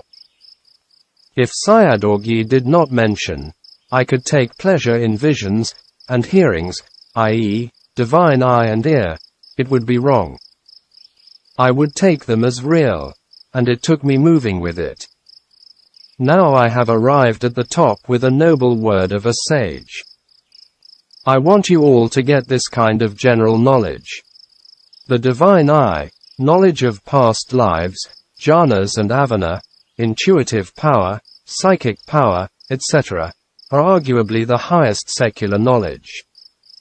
If people reach that goal, they mostly get lost in it. Soon Lun Sayadaw acquired these things even while he was still a layman who practiced anapanasati. He mentioned it as follows. Loki, i.e., highly worldly knowledge as mentioned above, is very good indeed. I am very lucky that I can cross to the other shore, i.e., Nibbana. If not, I am sinking in these worldly knowledge. Here we can see Candima's wisdom character. He easily gave up on them. His search was not these unstable things, a noble search, which was Nibbana. Nothing is worthy of clinging. Closing square bracket. Right Samadhi and insight in Sayadaw Candima's, Sandima's, teaching. Translation by Bhikkhu Uttamo. Introduction to Right Samadhi and Right Insight. Part 3, of 4 parts. Which one was Dhamma? I was in the state of looking for the Dhamma, and still not found it yet. Arahants could separate many bodies. Could it be that the Dhamma is able to separate the body? I was separating the mind from the body. I attained them by creation. In sitting, a body was separated out in a blip, and it went away from me with each step. This kind of experience is confusing, and misunderstanding people as a soul goes out from a body. Not only scientists believe it, even Buddhist monks. Some Mahayanists interpret it as a soul by seeing someone in a hypnotic state have this kind of experience. At that time I was thirsty for water. The mind of wanting to drink water arose, and I must go and drink water, but without getting up to drink it. With a lot of exercises, this body went out step by step slowly. This body opened the lid of the water pot, and held the cup, took the water inside and drank it. Ah! It cooled up my chest. This body, form, returned to the sitting place and ceased, the mind and the sitting body combined again. Here, most people treat the body as the atta, self, and also the mind, as the atta. If no Buddha had appeared, all living beings would treat it as the same. How thick and deep is self-view in beings? The Buddha gave each analogy to the 5 khandhas, and for the mind consciousness as a magician. All beings are playing tricks by this mind. We create all sorts of problems, and sufferings for oneself, and others. We should have disillusionment, and disenchantment for the mind. I could separate a body, and it was quite significant. It seemed I became an arahant, so I was opening my eyes to look at people, seeing man and dog still in the level of knowing as man and dog. It was the same view as before the practice, and not significant at all. In this case, I still have not attained the Dhamma yet. Which one was the best way of practice? My desire for Dhamma was very strong. A man who was hungry and tired came back home from a far journey. When he was very tired and hungry, even only had rice and salt, he had the strong desire to eat it. I had a very strong desire for the Dharma, but I didn't get the good method and system. I thought I could get the Dharma with a normal eye, so I opened my eyes and looked at people in front of me. Don't forget he was in the center, then closed my eyes again, and thought about its form. Opening the eye again, and pulling the form towards me. After 3 or 4 days, the forms, human form, appeared in my mind as seeing like a normal eye. This was not only for the people in front of me, but also the people behind me. When with the mind spreading, it was on the whole object of the Dharmasala, i.e., the whole meditation hall. I was seeing the entire Dharmasala like a normal eye. I went down from the Dharmasala staircase, and looked at all the streets and saw all of them. When looking at the full center compound, a large area, I saw all of them. And then I thought I was becoming an arahant now, and opening my eyes and looking at things, seeing none, man, dog, etc. Only knowing him as still as none, man, dog, etc. The normal knowing was still there, and not disappeared. I was emotionally depressed because I thought I seemed unable to attain the Dharma. Here I want to do some reflections on the divine eye which is mentioned by Candima and other sources. In Sayadaw's practice we know that he mentioned the divine eye 2 times with the light nimitta, and avana, intuitive knowledge. In Burma there was a system called Kani method which was taught by Kani Sayadaw U Sobita, 1880 to 1966. One of his disciples was Myzin Sayadaw U Sobita, now passed away. Kani Sayadaw's teacher was Lat Pan Forest Sayadaw U Adhika. We don't know much about his life, and it seemed to be the contemporary of Ledi Sayadaw. Sayadaw U Adhika learnt it from the Theravada Tibetan monk Shila Tissa, who passed away at Lat Pan Forest. It seems to me Ledi Sayadaw also had tried this system before. In his commentary on Anapanasati Sutta can see some traces of this practice. One time Ledi Sayadaw in a retreat developed the divine eye. According to him, he was trying to spread the light nimitta to the whole universe, but it was too extensive that he could not retreat it back to him. The Kani system is based on the Anapanasati Sutta of the first 4 tetrads to develop Samādhi with the light nimitta. It is not the same as in the commentary. They sit in meditation and closed their eyes with cloth that light nimitta easily to arise. So in the first step of the first tetrads, yogi even can have the light nimitta. As a second step, they use the light to send it short and long distances by exercising it. As the third step, send the light inside the body up and down accordingly, knowing the breath in the beginning, in the middle, and in the end, the full breath. Later send it outwardly. When the practice is mature, they can use the light to see wherever they want. There was an interesting story about Dorkin Thane, a female yogi from Myanmar. She was the niece of Sayadaw. Myzin became blind at the age of 3, not mentioned the cause. At the age of 42 Sayadaw taught her Anapanasati, and developed the light nimitta. Later, Sayadaw asked her to see the Mahaseti in Buddhagaya in India. She said that she could not find the Mahabodhi-seti, but instead she saw a 4-sided tall structure which going up becomes smaller and smaller. She did not know that what she saw was the Mahaseti, because she only knew about the shape and form of the setis in Burma only. Dorkin Thane did not possess the vision of a flesh eye, but she possessed the Dharma eye, Dharma Kaku. Closing square bracket. I re-established the Anapanasati, but I didn't do it blindly as before. You all have to know that you can't do work blindly. He was a good example here.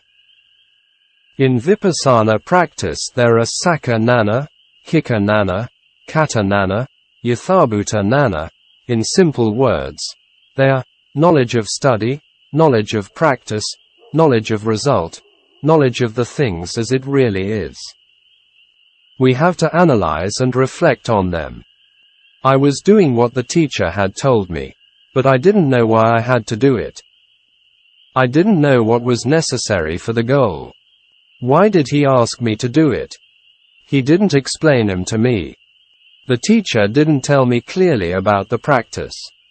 I myself also did not know the differences. If I was like this, I would never attain Dhamma.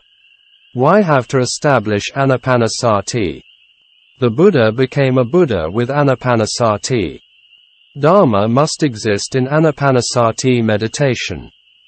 I was doing Anapana in a natural way, mindful of the nature of in-breath and out-breath, and knowing the contact of the nostril with the in and out breaths.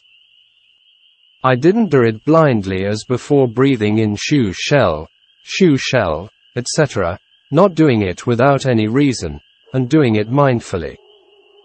Carefully with mindfulness I was mindful of the touching nature from the beginning to the end. I was mindful of the breaths touching the nostril, and knowing about them and their vanishing.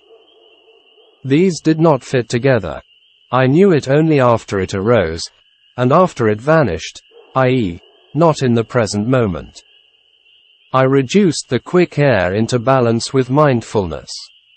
After it was leveled out, knowing him only when it is just arising, and it is just passing away.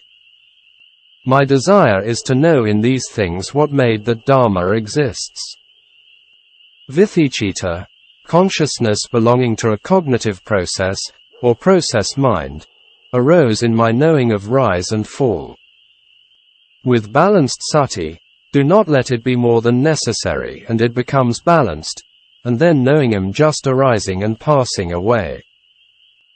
With the touching, and knowing arising, I was knowing it. When it passed away, and I was knowing it just passing away, i.e., Magga fit in with the rise and fall which very often mentioned in Mogic talks.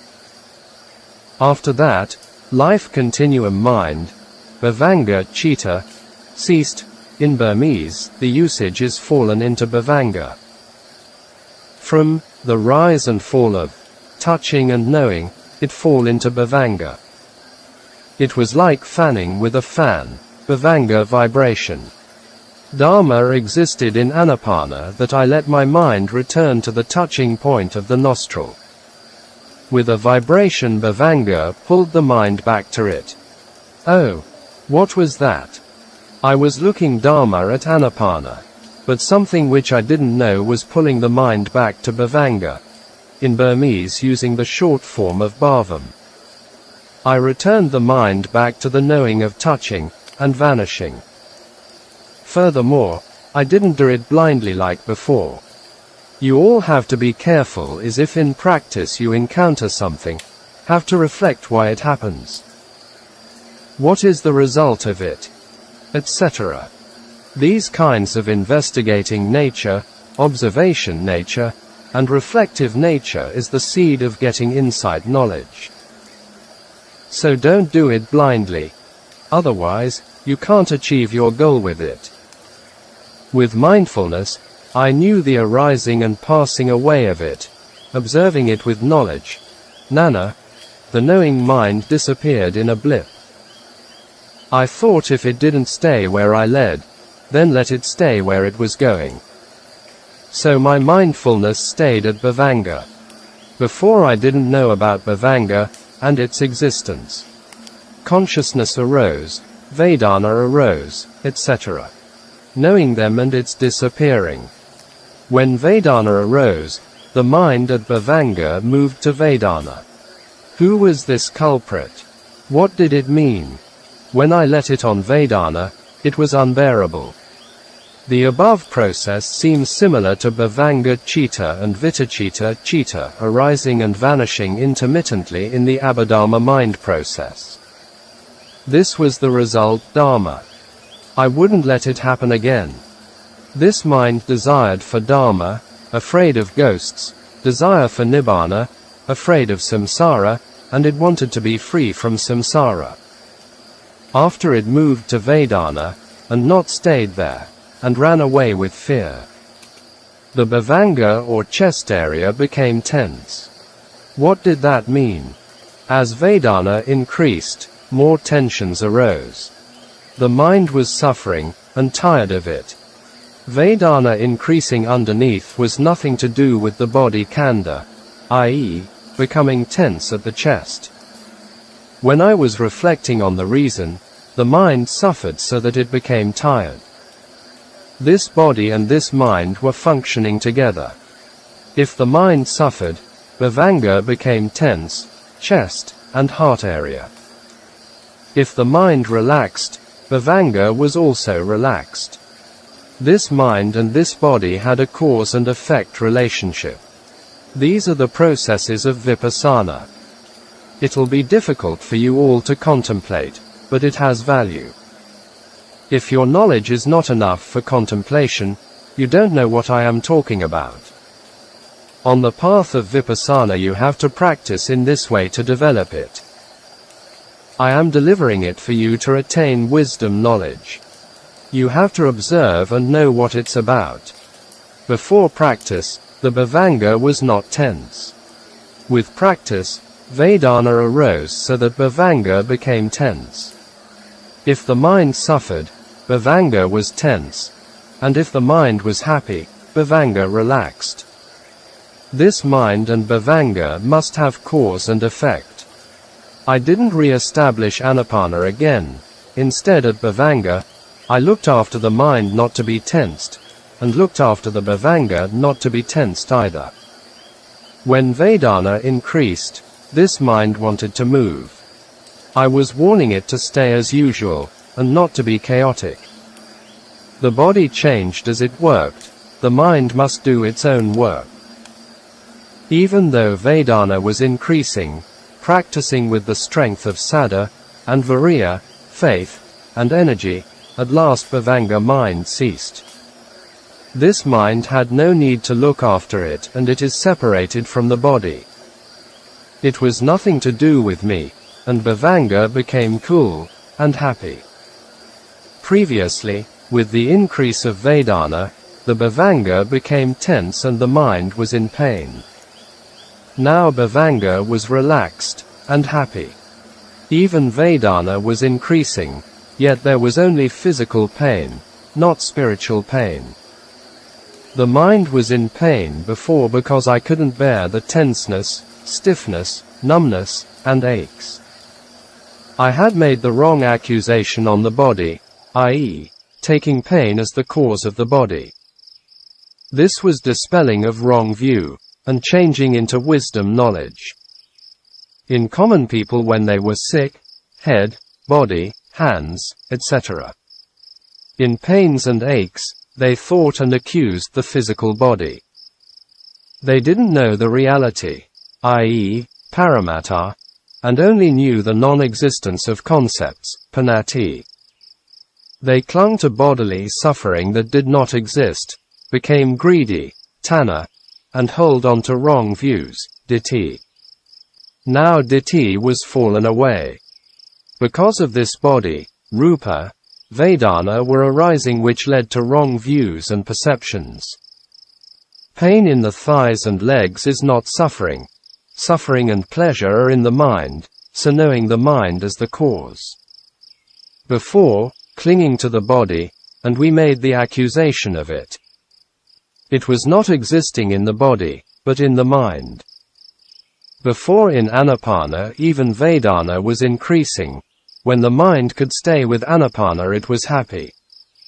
The body was functioning according to its nature. Now the body was changed, disturbed, the mind fallen into bhavanga, and the mind freed from it. It made me more uplifted. The body was not the main factor, the pain and happiness of the mind was the main one. Craving and clinging were falling away. What kind of craving, wrong view, and clinging fell away? The wrong view of unpleasantness with my lap and leg were in pain, clinging with tanha, upadana to the body, lap, hand, and leg, couldn't bear the pain of tanha fall away.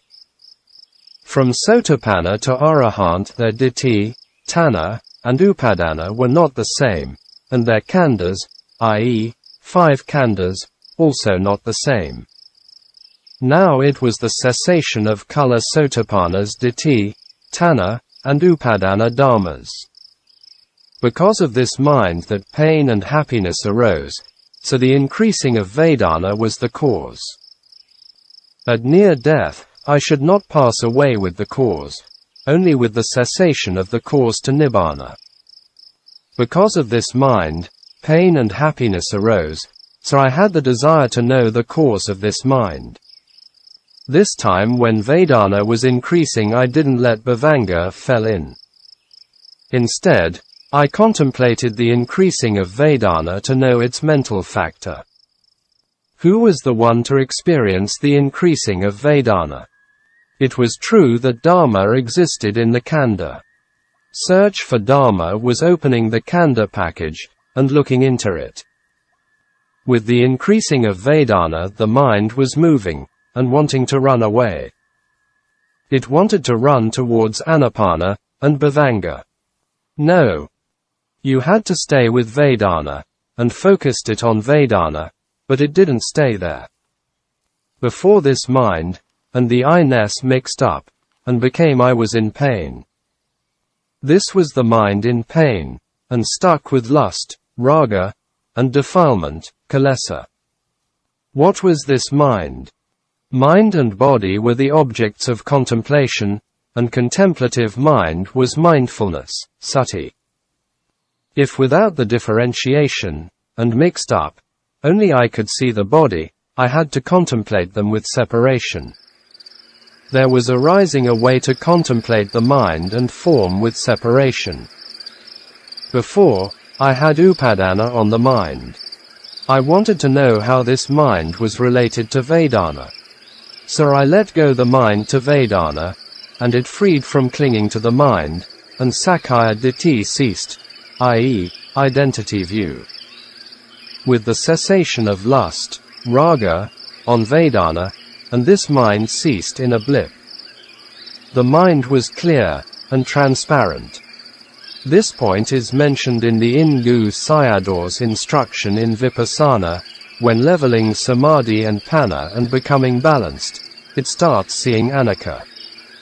Vedana was increasing, but the mind was clear. There was no need to shun away from it, no need to separate from it. There was no need to run away, and simply look after it, then the mind was eased by itself. The mind stopped with clearness. If Vedana was increasing before wanting to change, and move. With the re-establishing of Anapana it was freed from Vedana. If falling from Anapana, it arrived back to Vedana, and became painful. Now Bhavanga was ceased, if not it was painful. Now, without one's correction, it was ceased by itself. If no mindfulness, sati, it reappeared and fell back to Vedana with pain. So I let it stay there on Vedana. I wanted to know about this mind, and I contemplated it, and the mind ceased. Then the mind of Tanha Sankara wanting to free and escape arose. With their cessation, i.e., Tanha Sankara, the clear mind freed from clinging, upadana, arose. So it didn't need to escape or shun away from it. When I knew this, and paid attention to the clear element, then the body form was disintegrating and vanishing. The body form, rupa, became a block of water foam with particles. It was like moving and disintegrating. It's like water foams that disappeared as they moved. When I was looking at the whole body it felt like water foams were arising and vanishing. With the observation, the khandha became a block of water foam. Originally I thought it was a solidified form with shape. Now it was not. and a block of water foam. I continued with the contemplation, and the block of water foam was like arriving at the center of a whirlpool with explosion and disintegration. It was vanishing like a firework, and like the sesame seeds inside the hot iron cauldron exploding, and vanishing.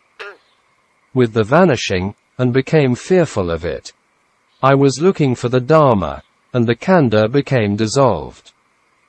I thought it was a good thing, now it was dissolving. It became longer, and with more dissolution. While looking at knees, legs, waist, hands, etc., they're all dissolving. There was no place that did not dissolve. When you looked more dissolved. It was like the sesame seeds in the hot cauldron, like mountains were collapsing and disintegrating, like sandstorms arising, and like rocks were falling apart.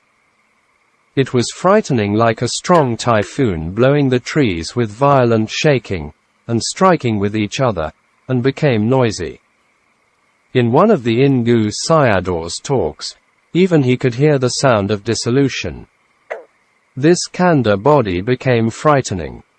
Before I thought this body as solid and stable, and now it was not anymore.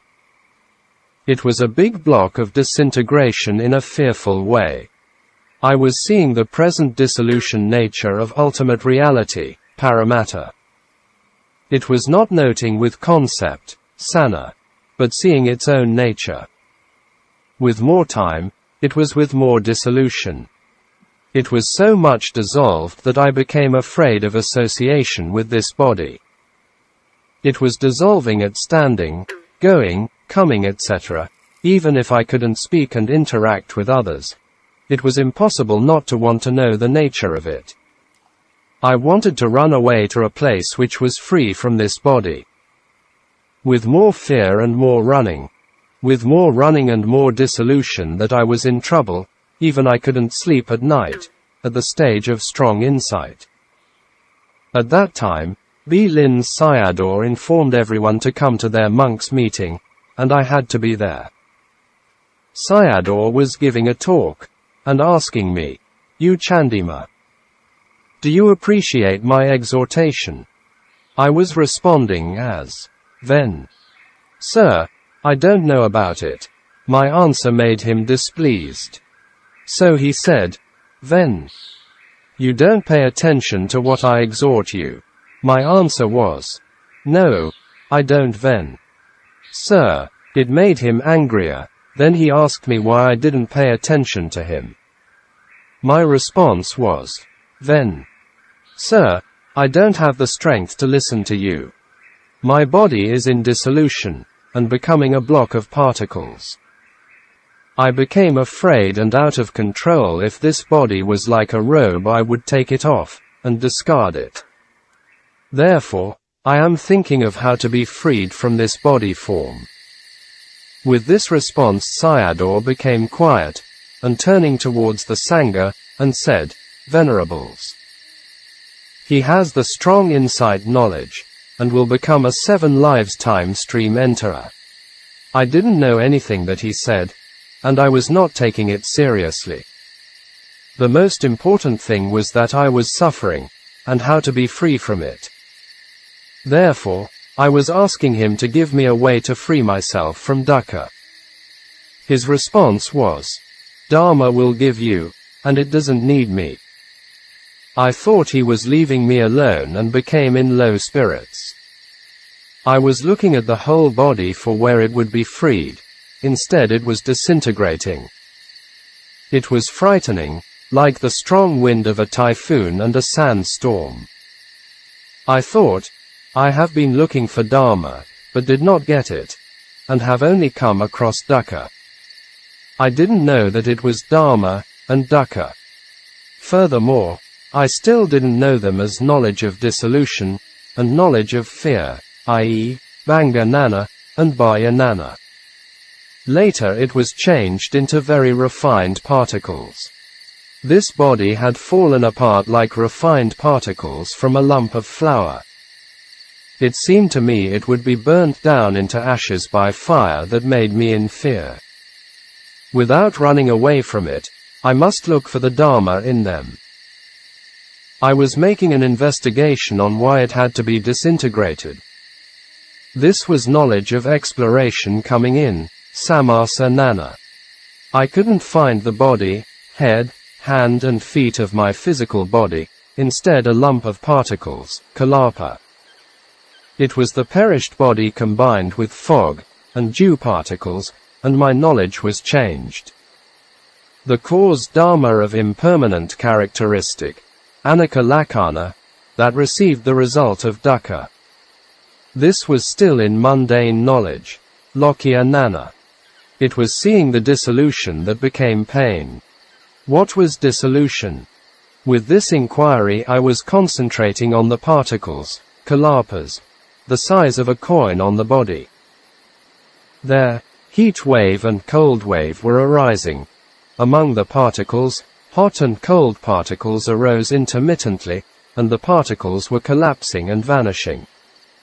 Clinging to this body as head, hand, and feet, etc. Actually it was not in that way.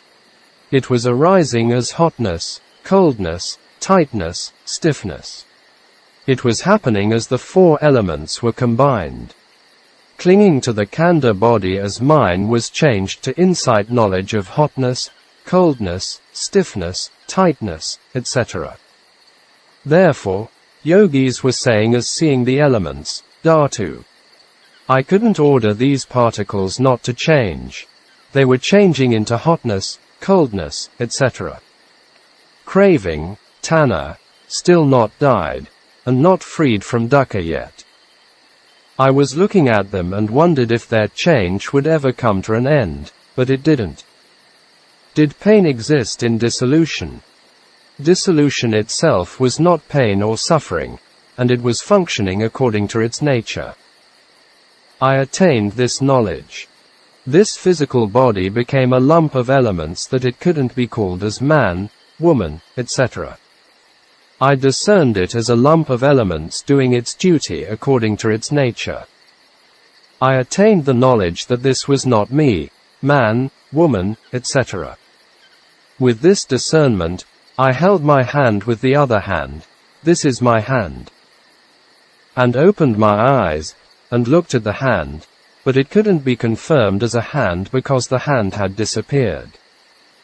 I only knew it as natures of softness, hardness, coldness, etc. With the opened eyes, and looking at physical form only knowing the nature of seeing, not as man, woman, etc.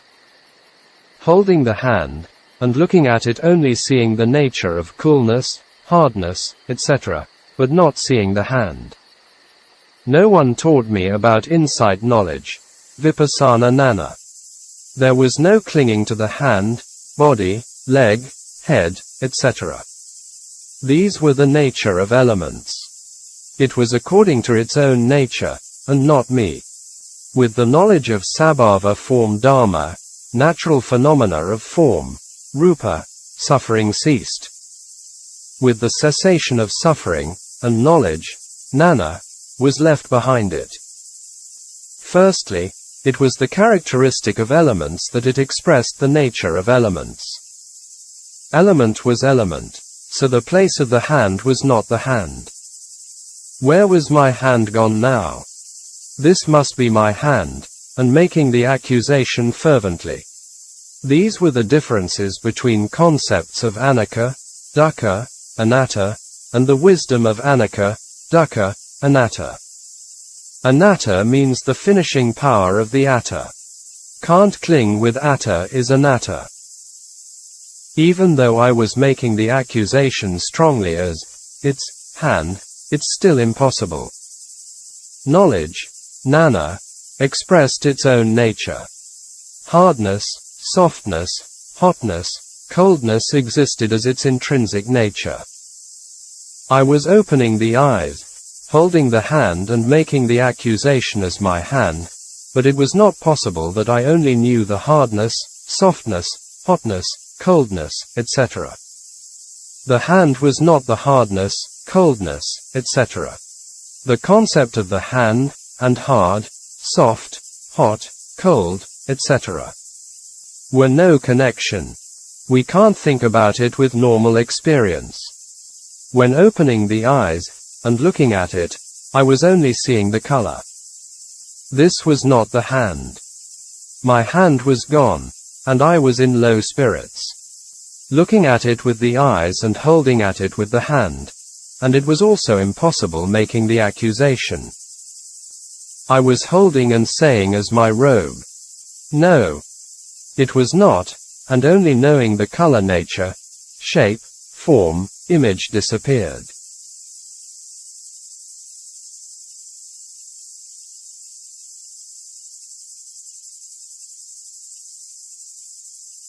I couldn't make the accusation of it as a robe, and then I was squeezing my calf with the hand, and looking at it, and reciting as, the calf, etc., but couldn't find it. Instead it stopped at the color. The hand only knew its hardness, softness, hotness, coldness, and couldn't find the calf of the leg. Back and forth, I was looking for it, and also reciting my mind at the heart.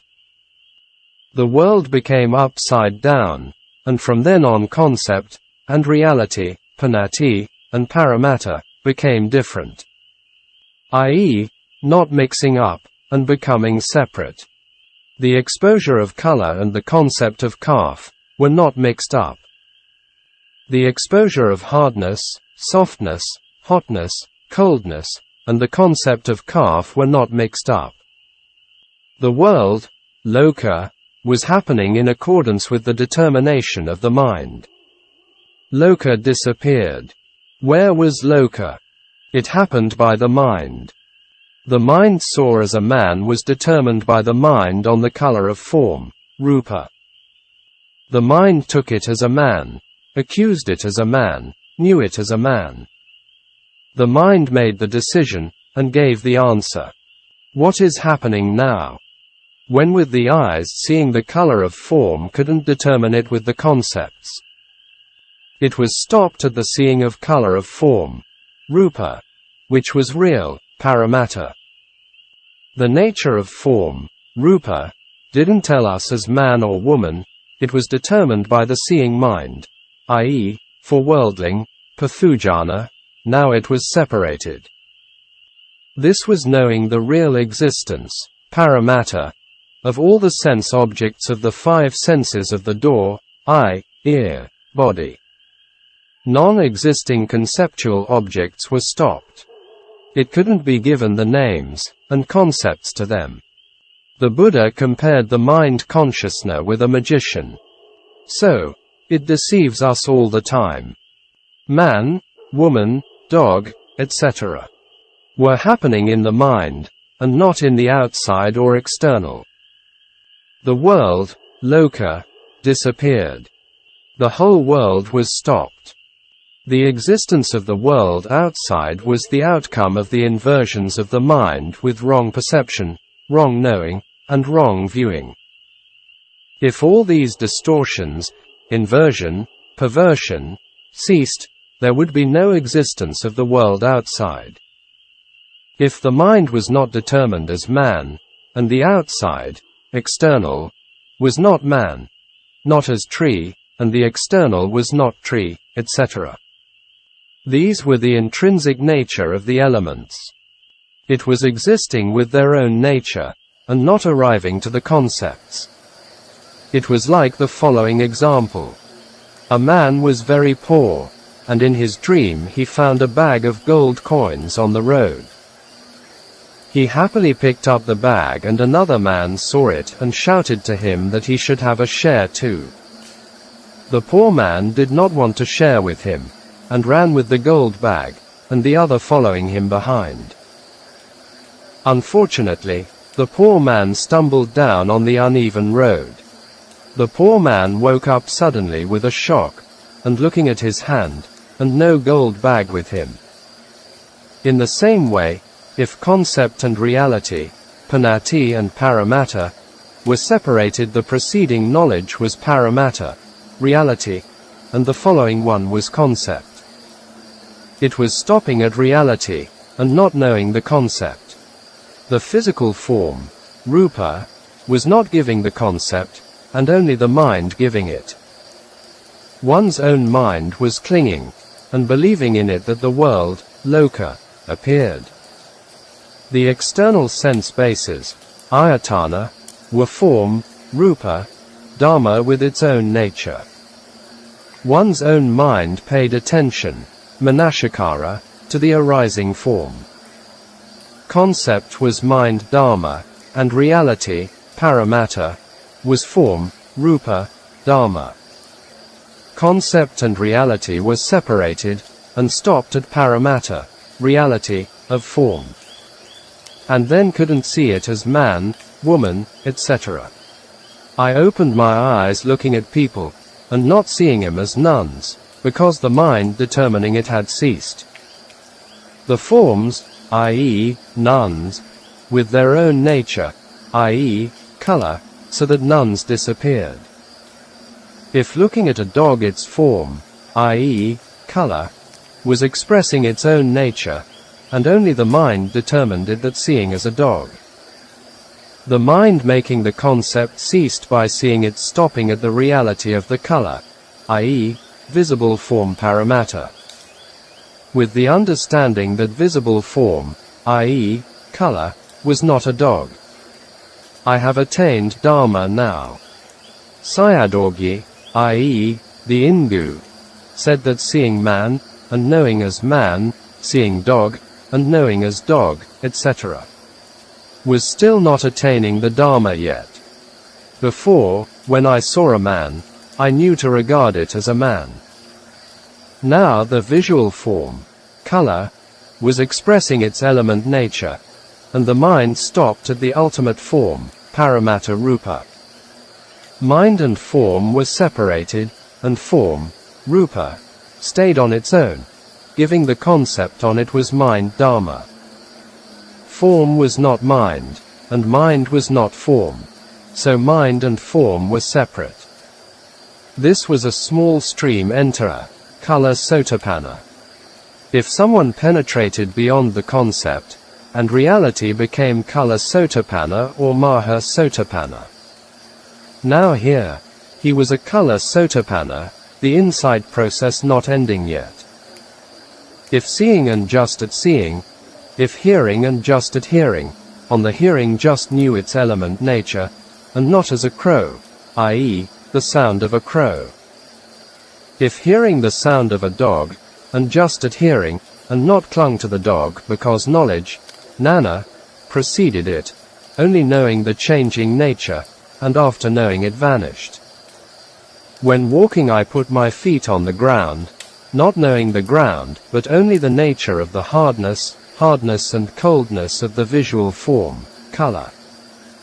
It was not hand and foot only the characteristic of form, rupa, and element, dhatu. It was only expressing its own nature, just form paramatta. After that, I took my alms food.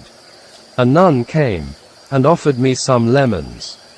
I liked the sour taste, so I paid attention to the mind with sour taste. But the mind ceased at paramatta Dhamma, and do not arrive at non-existing concepts, i.e., sour taste, sweet, bitter, etc. It was just knowing only with its expression. With the preceding knowledge, nana, the mind-making of sour ceased without existing, i.e., the concept of sour ceases without arising. The same as the mind ceased at feeling, vedana, and not continuing to craving, tanha. Sayadaw's emphasis is not on anicca, which most teachers talk about. Instead, he is talking about the mind and mental process analytically. I was only knowing the changing paramatta of form, and not the taste of sour, sweet, etc., which was absent. But I knew all the nature of hardness, coldness, etc., which was shown by them. I didn't make concepts or naming them. If I was naming them, it was wrong. Giving names to them was the mind and not form, rupa. Form was not in the mind, vice versa. Mind was not me, and also form was not me. They were expressing their nature. Levels of insight knowledge will start here. I will not mention the levels of insight and only talk about their nature or characteristics. If seeing the element nature of characteristics, he is a stream enterer. Discerning the concept and reality, panati, and paramatta, separately, this is what stream enterer does. I knew the mind Dhamma of Sankhanda, aggregate of perception, mind, here consciousness, and form, rupa. This mind, i.e., consciousness, only knows the paramatta object, but sana, perception which gave the concepts has ceased. If hearing sound, and only knowing the hearing, but the mind which gave the concepts has ceased, the whole world was stopped. Man, tree, etc. was stopped, and disappeared. On Sunday buses came to the center, and children were coming in, and making noises. So I looked at the direction of the noises, and did not see humans. I didn't know what it was. I.e., overwhelm anakas, I was dazed. The hearing of sound and the seeing of visual objects, i.e., color, were not mixed up. It existed as the nature of seeing quality, and the nature of hearing quality. The concept and paramatta were separated. The ignorance of concepts was ceased, i.e., avijja-panati, and became knowledge of perception, vijja-sana. It was expressing its form, rupa, characteristics, with its own nature and changing, anicca. From the ignorant perception, avijja-sana, it changed into wisdom knowledge, vijja-panna. Form was changing, and the mind gave the paramatta perception. It simply changed from avijja-sana to vijja-panna. It couldn't kill the 5 khandhas, yet it was the 5 khandhas changing into paramatta sense objects. The Dhamma of hotness, coldness, etc., which I was talking about by using the concepts, in reality it was changing and vanishing. I was not naming it with concepts. If a paramatta Dhamma arose, and the mind knew it, and the mind changed, I didn't give the concept of the form paramatta. Every time form arises, the mind knows it. It was not form, and it must be the mind, i.e., nama, name, nama Dhamma, because the mind knowing the paramatta has ceased. Why every time it was arising and knowing it? What was this? The mind was changing in stages. Before, I was seeing the form, rupa, with the aggregate of perception, sankhanda. Knowing that each changing of form was not my knowing and not me. The mind stayed with the element, form, which was arising. On the right knee the form of aches arose. I had mindfulness on it, from here who was the one changing to another form. What did it mean? I was observing it with the desired knowledge. Every time form arising, I was catching it with mindfulness, i.e., hotness, coldness, tenseness, etc. Before, I was contemplating form. When concept and paramatta were separated, perception stopped, so there was no form for contemplation. Now, every time form arising, only I knew it. Over 2 days I was contemplating in this way. My body became tired because I practiced the whole night, i.e., 24 hours, without sleep. I was overexerted, and maybe I couldn't attain the Dhamma. I put down my sada and conceit. In the world, people are looking for what they desire. Whatever searching with desire is mundane, lokya. On supramundane Dhamma, Ukkaṭṭha, we can't do it with desire. Contemplated with desire is greed, lobha, and not knowing it is delusion, moha. These are sasata, eternal, and Ukkaṭṭha, extinction, too wrong view, ditthi. We must contemplate how to free ourselves from these two extremes. I had the desire to know what kind of mind, Dhamma, knew this form. After I put down my conceit, mana, changing was one thing, the mind, Dhamma, inclining toward the changing was another thing, and the contemplative mind was another. It was separated into three things. Did I see the mind and body?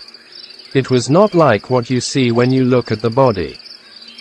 For example, with anapanasati, on touching and knowing. Does it mean knowing of the touching? Or does it mean knowing of both, i.e., touching, and knowing? Or does it mean touching is one thing, and knowing is another? It needs to be differentiated. These are the records to check oneself for Dharma attainment. Form, rupa, was changing nature. Mind, Dhamma, was inclining toward form. I was seeing its inclining nature directly. Sati, mindfulness, was watching it. Before I couldn't differentiate I and mind, Dhamma, which knew the changing of form. I thought that's how I knew it. Now I knew that it was not my knowing. Changing was form. Inclining toward it was not me, and it was mind Dhamma. The wrong view of me, and others fell away. Seeing in a pair of the changing form and the inclining mind is called discerning of mind and form. Seeing mind and form directly was called discerning of mind and form. Changing was form, and giving the perception was mind. This was one pair. I have seen two pairs now. I was forcing the mind on the right knee toward the left knee, then my bhavanga, i.e., heart area, became tense. I couldn't create the inclining mind. It was not self, anatta, nature. The mind at the right knee ceased, and another mind arose at the left knee. With the cessation of the mind on the right side, and another mind was arising on the left side. Not self, anatta, nature appeared because with the cessation of the preceding mind, a new mind arose. The changing nature was form, the inclining nature was mind. So mind and form, not me, not him, and not a soul. Form changed stage by stage, the mind also changed with inclination stage by stage. Only by knowing these things, one really discerned the five khandhas. Changing was form Dhamma, and inclining was mind Dhamma, and after inclining what could it do? I had to follow the five khandhas until the path knowledge of stream entry. No one came and taught me. It was the connection of cause and effect with their own nature. What were the things in the khandha? Everything that was there had to come out. These were inside knowledges. The mind was after its inclining, and feeling with good or bad. The five senses of the door contacted the five sense objects, and phenomena were arising. Then the mind was inclining toward them, and feeling the objects as good or bad, e.g., when seeing, hearing, smelling, etc. What happens when contemplating the mind of good or bad? Watching with the knowledge, jnana, and when arrived at one-pointed Samādhi, Ukkaṭṭha Samādhi, found out the feeling nature of Vedana. In the 12 links of dependent co-arising, Paticcasamuppada, Vedana, there is this one, no pleasant or unpleasant, sukha, and dukkha, feelings, and just feel only. Form was changing, the mind inclining toward it, and feeling it. I couldn't find a person, a being, man and woman there. Even with more time of contemplation and observation it became more and more clear as not a person, not a being. In the present, the mind and form combine and function together according to their own nature. What happened by getting this form? It was impossible, didn't want to see, hear, and know, etc. After feeling the object, what other things the mind and body had? I continued to observe, and it came to an end, and there was nothing to it. It was stopped at Vedana. After feeling, and it was vanishing, I only had this. Could I throw away this feeling? No, I couldn't. It was like carrying a burdened load. I was becoming in fear of the impermanence of Vedana, i.e., arising and vanishing. It was changing, and feeling it, and then vanishing, on and on like this. I.e., form changing, Vedana feeling it, and then passing away. It was painful seeing its dissolution, dukkha. In regard to Vedana, I got the knowledge on dukkha. What did it do after dukkha? With the observation, it was in dissolution, and ceased. So wrong view, ditthi, fell away on feeling, Vedana. This was not arrived at path knowledge yet, magga gnana.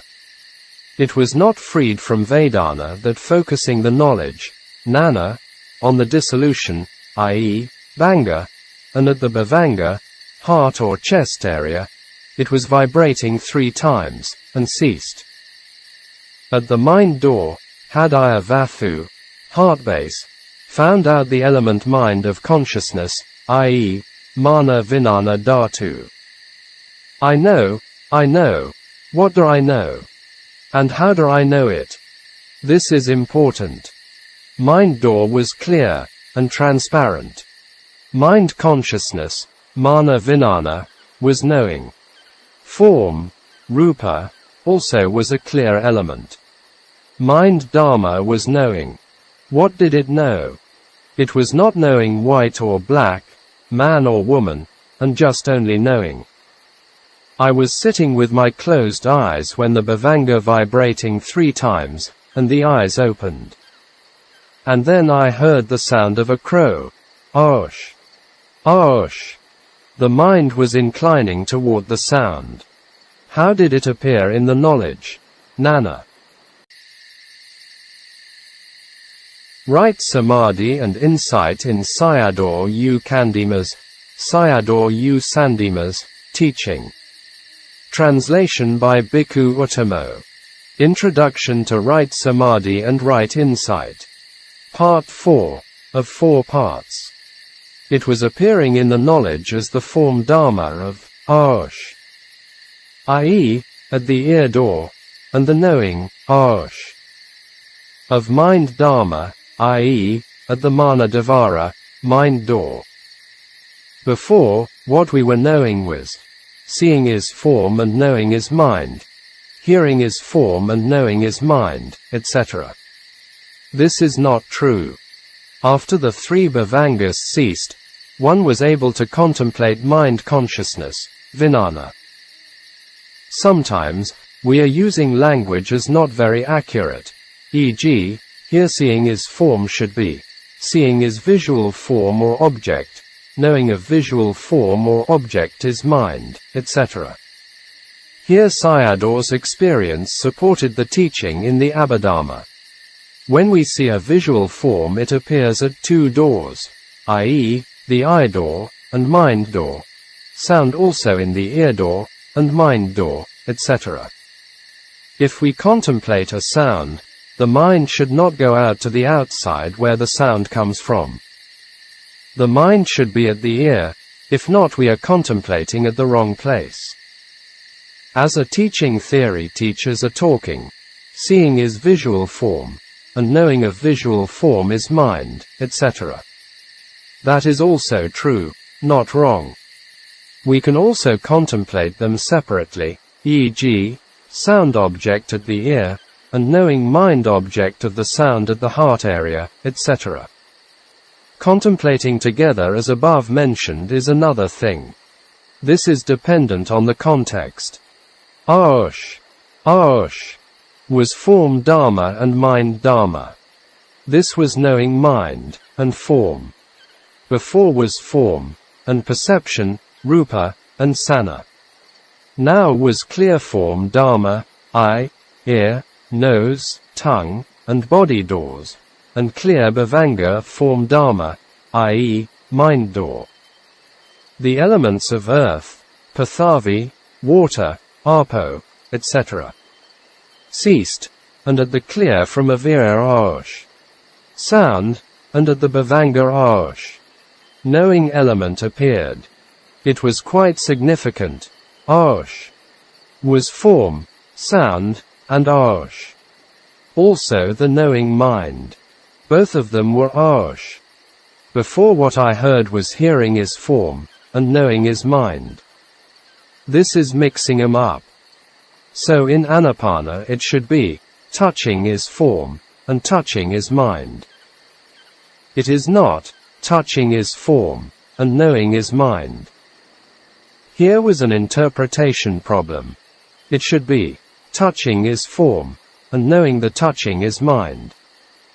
These were seeing nature, and knowing the seeing nature. It was not known as body, head, hand, and feet.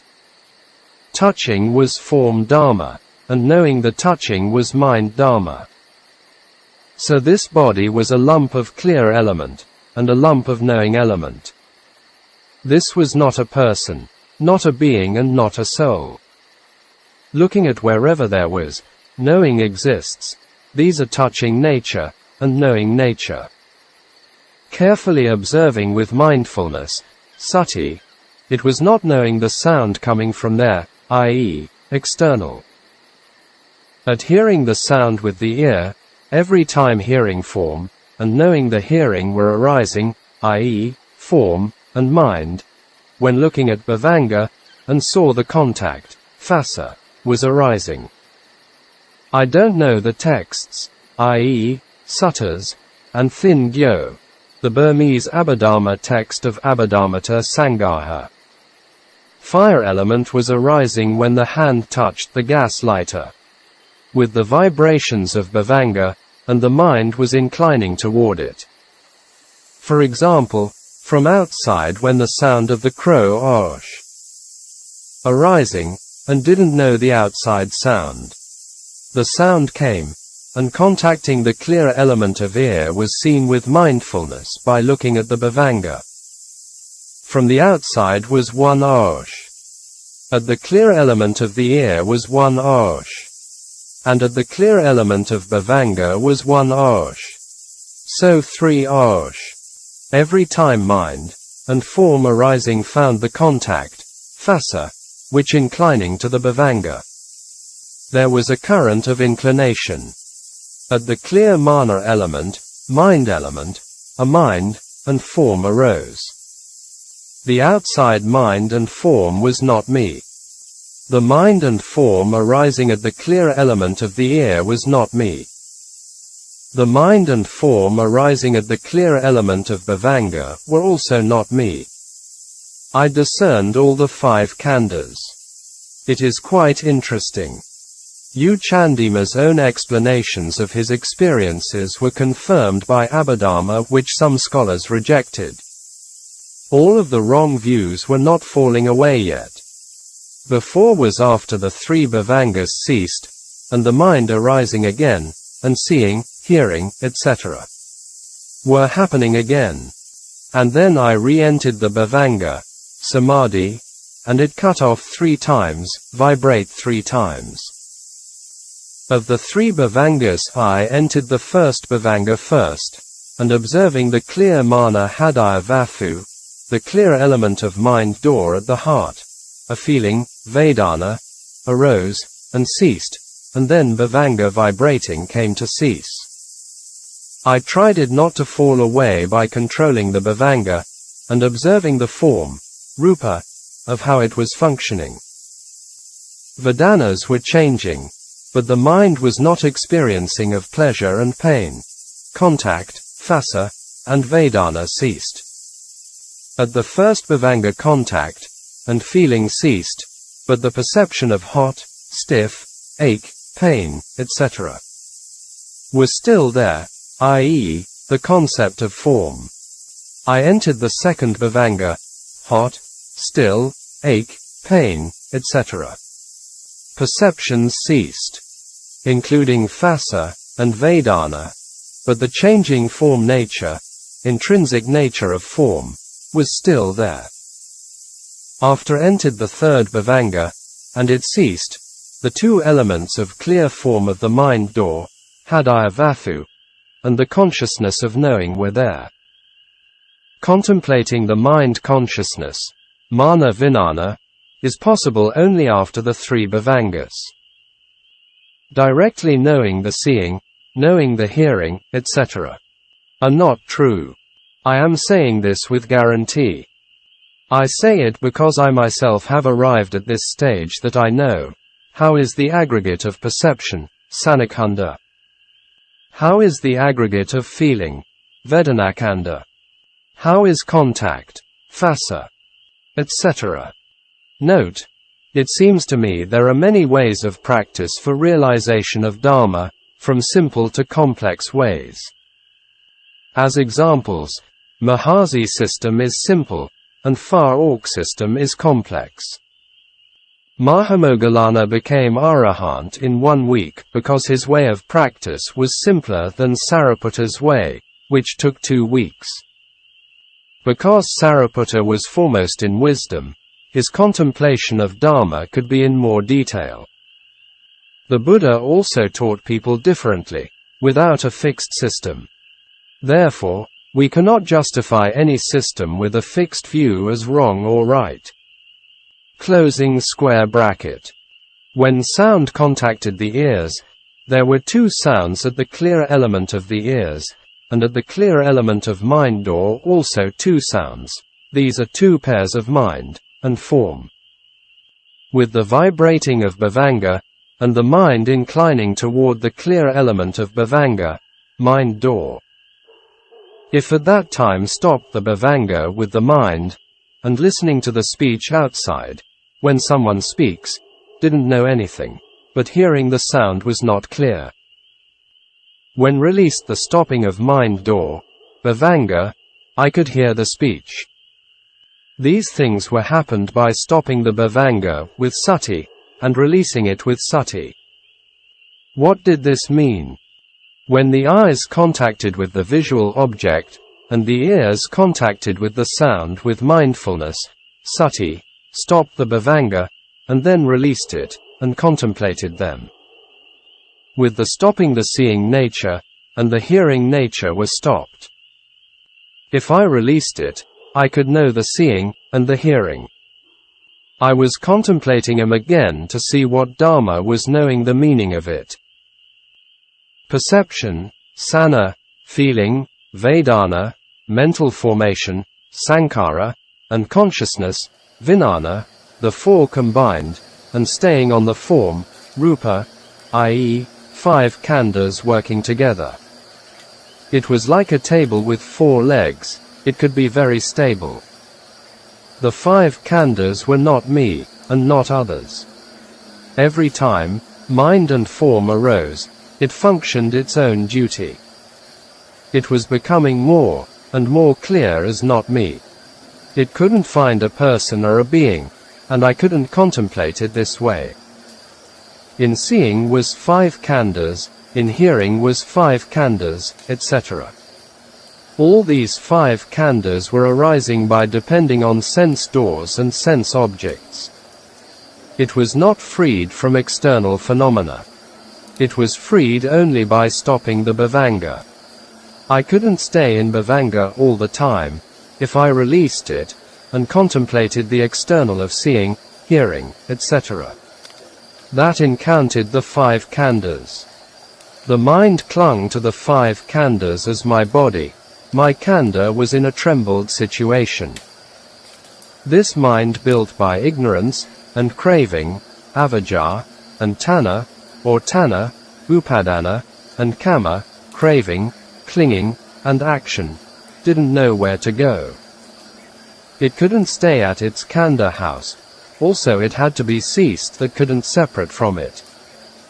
It wanted to stick with the khandha, but seeing, hearing, etc., were mind and form.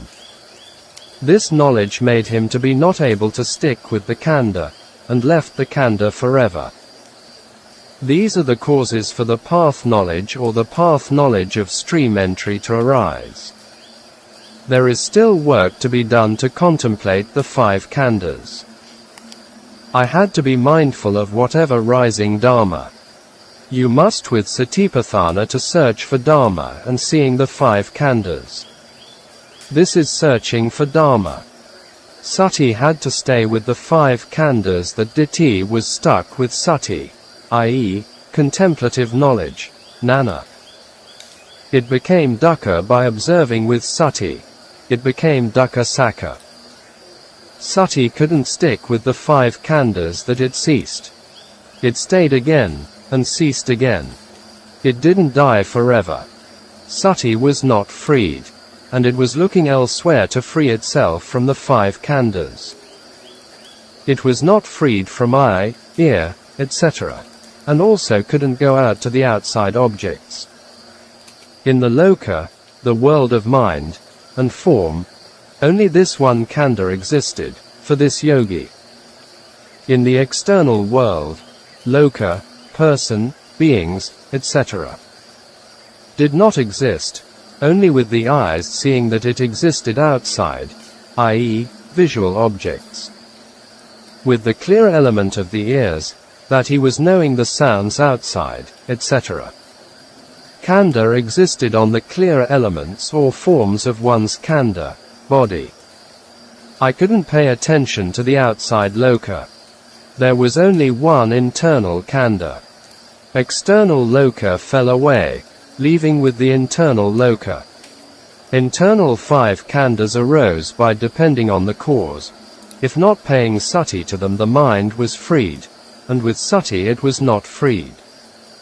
Therefore, this sati couldn't go out, and also not freed by contemplating the inside. The bhavanga became tense, and the mind couldn't stick on the 5 khandhas.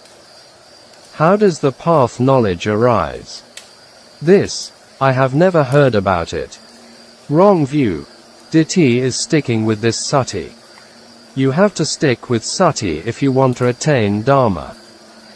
Tana lobha arose on sati, the I-ness stuck with it. Sati was only sati, contemplating to know and freeing them was lobha. This is the thought of sotapanna to be when it is closer to the path knowledge.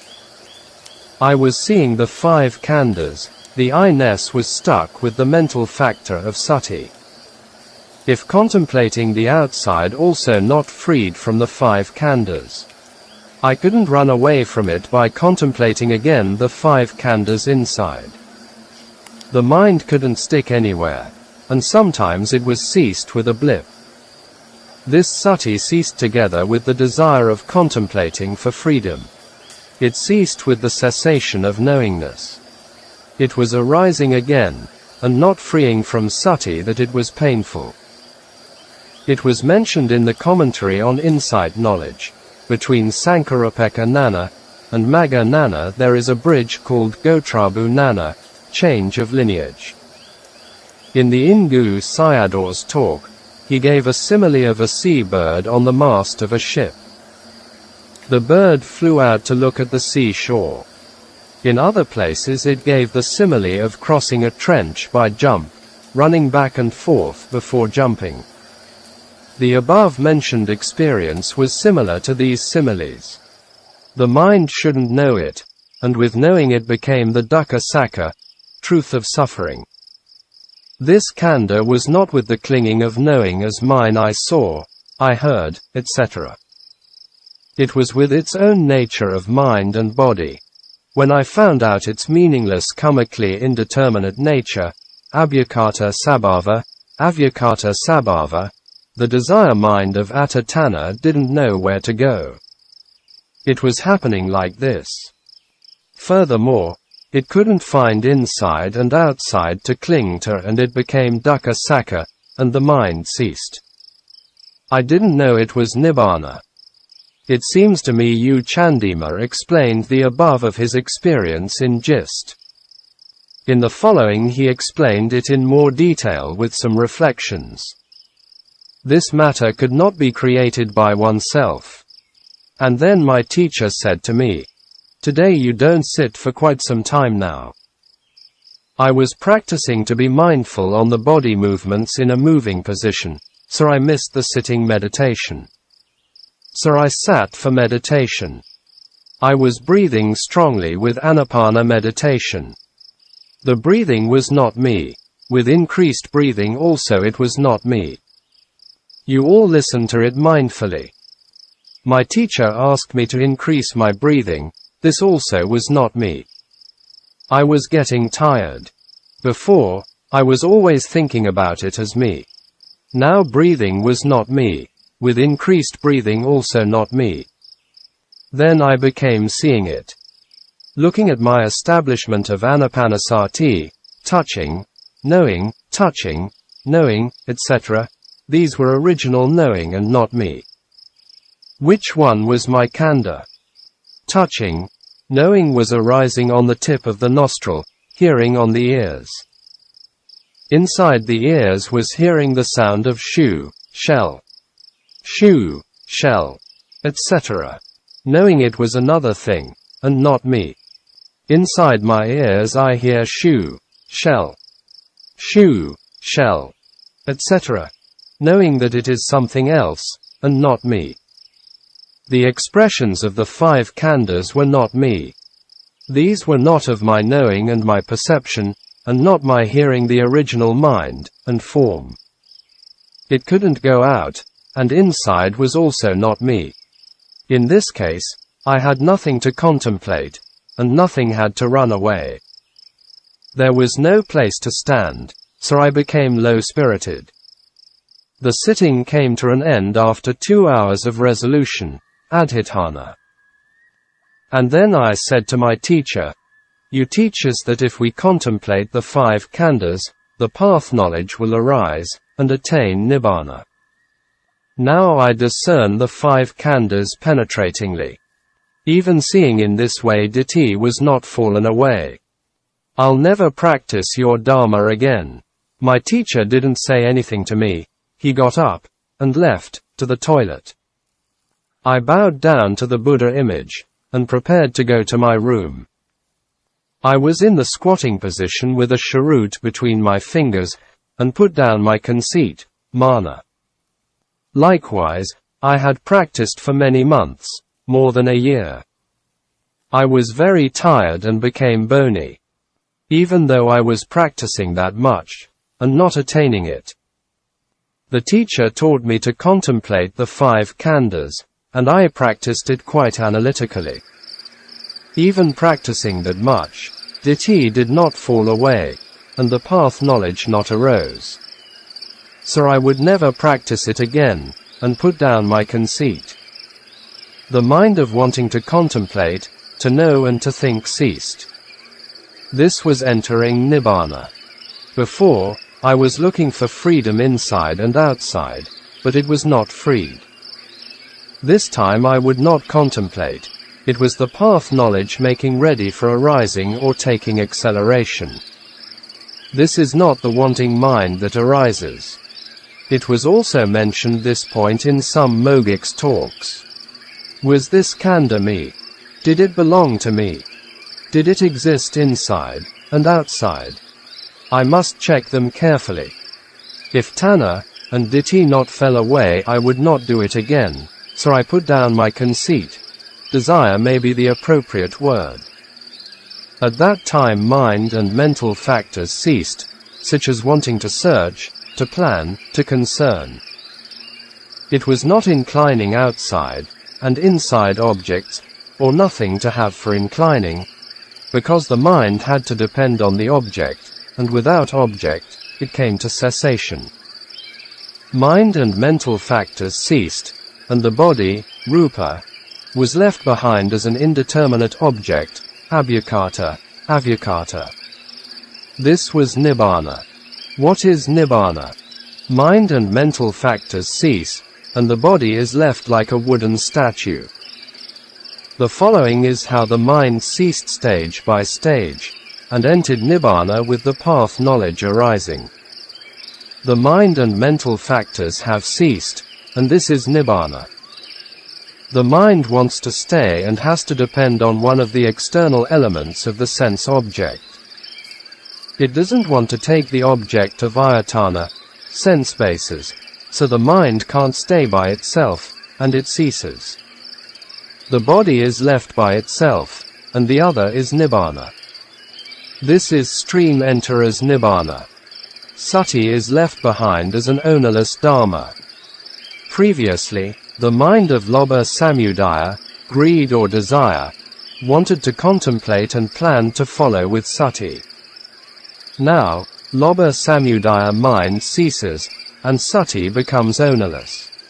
It's not me, not a person, not a being, and not others. There is no one who has sati.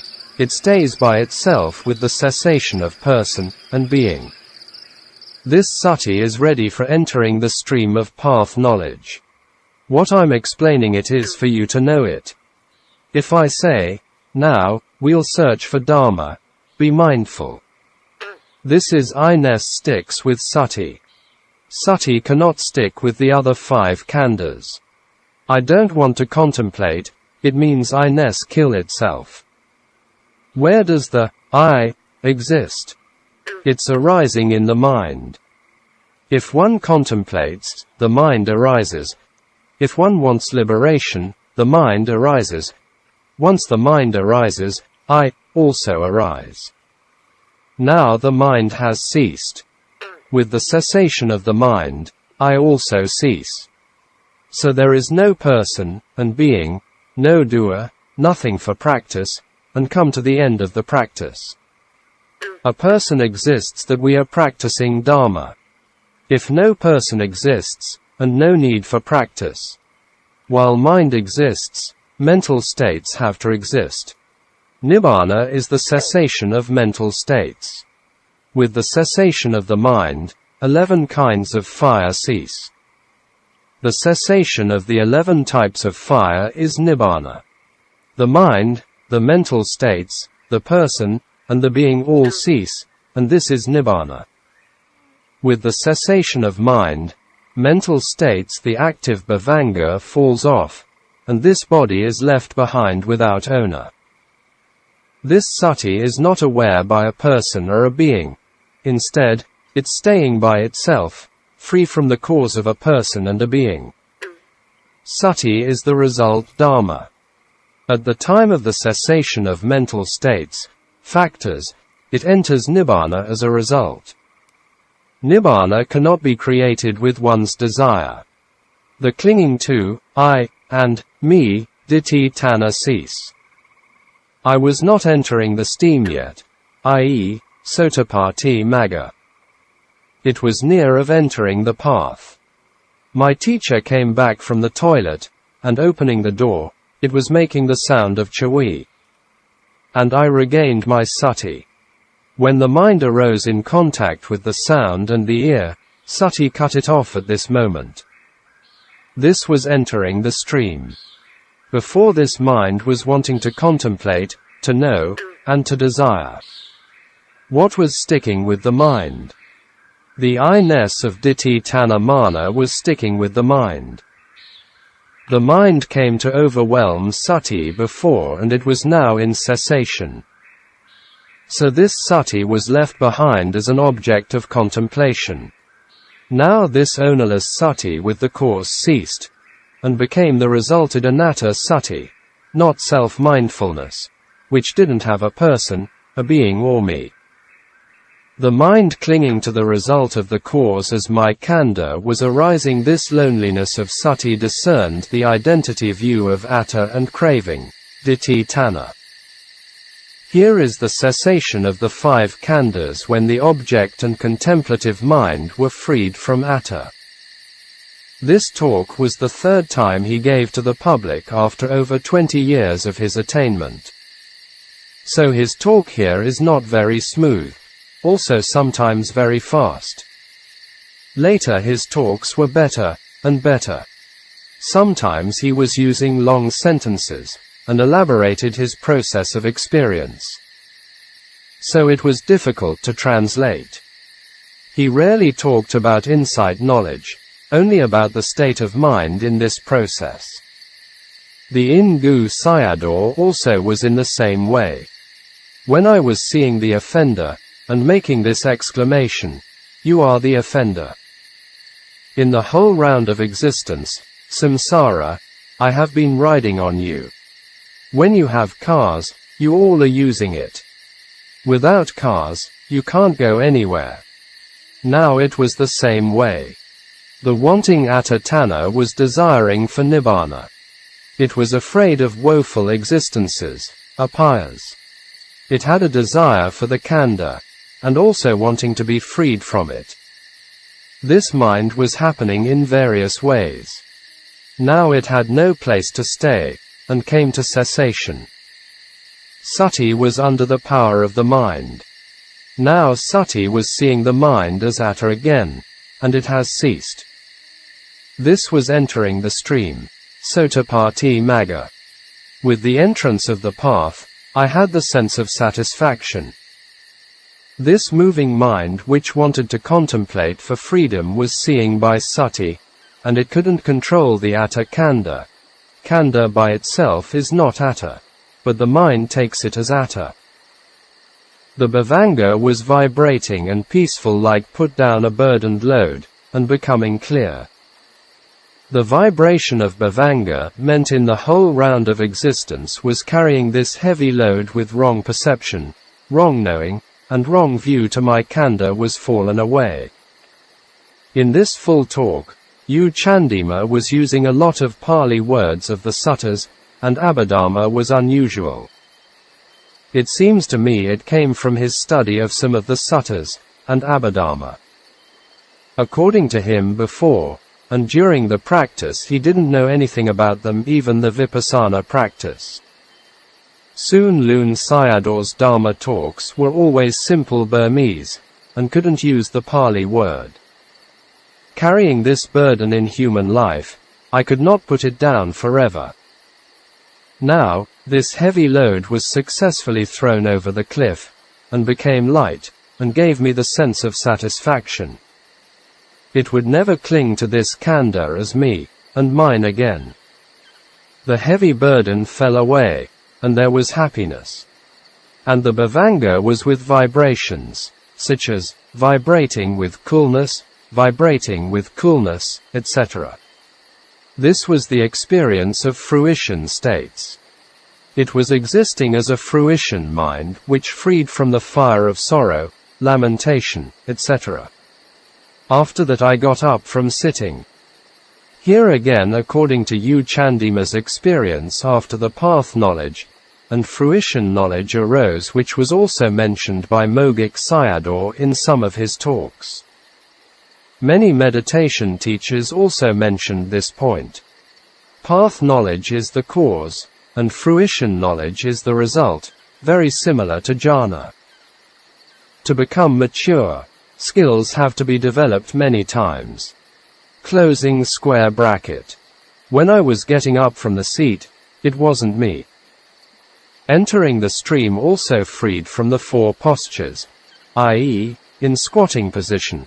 Most Burmese have the habit of squatting more than other cultures. From the squatting I was ready to get up.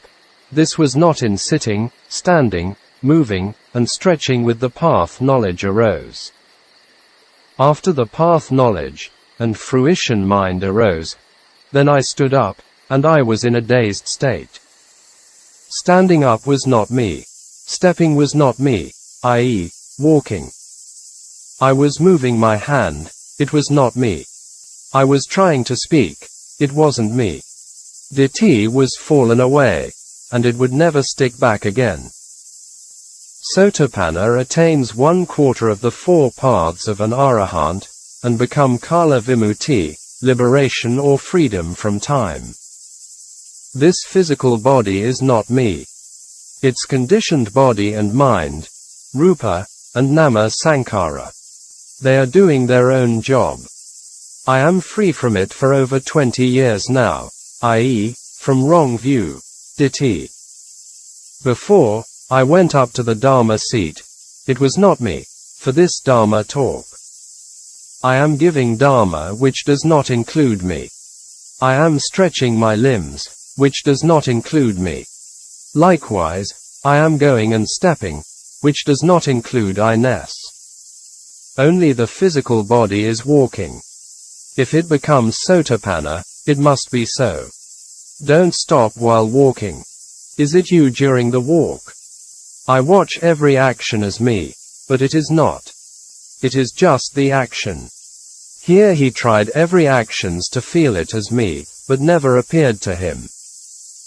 Its conditioned form, and mind, Dharma body, and Dharma mind, physical action, and mind action, i.e., Rupa Sankara, and Nama Sankara, Rupa Dharma, and Nama Dharma, Kriya Rupa, and Kriya Nama. Some reflection on wrong view. Here we can see the views of Sotapanna, stream enterer, and Pathujana, worldling. Most worldlings are caught up in wrong views. There are many, and they hold it very tightly and deeply. Only a Buddha appears in the world we have the chance to know, and have the right view. It is not easy to come by. Except the Buddha, no one can penetrate these dharmas. At least we can divide the right views roughly into two kinds, mundane and supramundane. If we look into our world, even most people do not have mundane the right views, believe in the law of karma. Without belief in karma to believe in rebirths, and samsara, and suffering is impossible, and it is pointless. Without believing in karma, practicing meditation is wasting time and energy, even it's difficult to have good rebirths. Only if you believe in karma are you an ordinary Buddhist. Other faiths, and Western philosophers even cannot know about karma, and taught them. To become a genuine Buddhist you must have supramundane the right views. Only with these views can practice meditation, and transcend dukkha. To have this the right view to know, and understand the Four Noble Truths, dependent co-arising, paticcasamuppada, khandhas, ayatanas, dhatus, sakkhaas, etc. We should never mix up the Buddha Dharma with any other faiths, and philosophies, Eastern and Western. Other faiths and philosophies can have similarities, but never with the Dharma.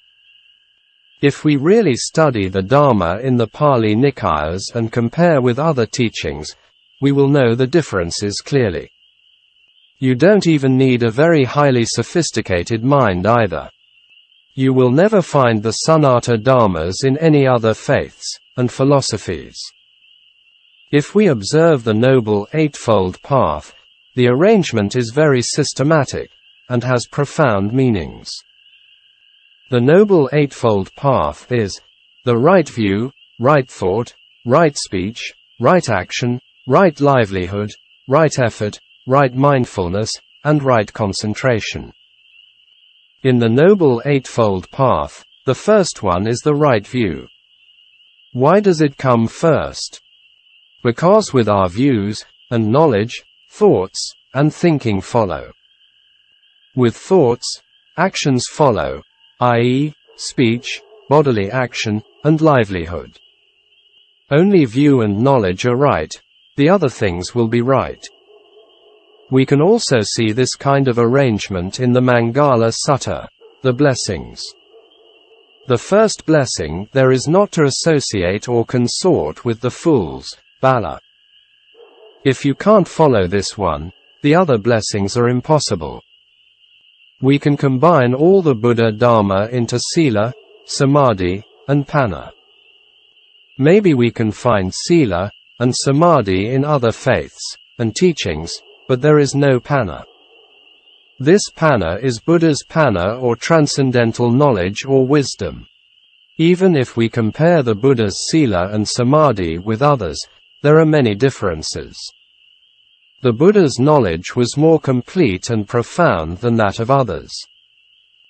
One of the important points have to always remember is that the first stage of realization eradicates wrong views. Did this? If we mix other teachings, views, and philosophies to the Buddha Dharma become wrong teachings. To understand Buddha Dharma we don't need any outside teachings and views. Dharma is complete by itself. We only need to study the Pali Nikayas put into practice in our daily life with sincerity. Only the Buddha can teach you to have the right views, and not others. Other traditions even look down on the Arahant as not good enough, and not fully purified yet. More needs to be done. So there is no need to think about how they view the stream enterer, even it can be worse. According to the Buddha, Sotapanna will not be reborn for more than 7 lifetimes. Now bodhisattvas who are higher than Arahant and Pacceka Buddha can come and go with their wishes and desires. In my opinion, according to the Dharma, they still have ditthi tanha. Therefore, samsara still exists for them. Recently, I have read about a book by Ajahn Thanissaro Bhikkhu on Western Buddhist romanticism. Some years ago when I was in Thailand, I read some books written by American Buddhist teachers. At that time I thought their views and thinking was similar to Mahayana and some of Hindu teachings. From Buddhist romanticism I know more about Western Buddhists. They also include some of their culture, views, and thinking. It seems to me that every Buddhist, especially those who want to practice transcending dukkha, should read it, at least the last 2 chapters, Chapter 6, Buddhist Romanticism, and Chapter 7, Unromantic Dharma. If we not follow the views of the Buddha as mentioned in the Pali Suttas we cannot end dukkha.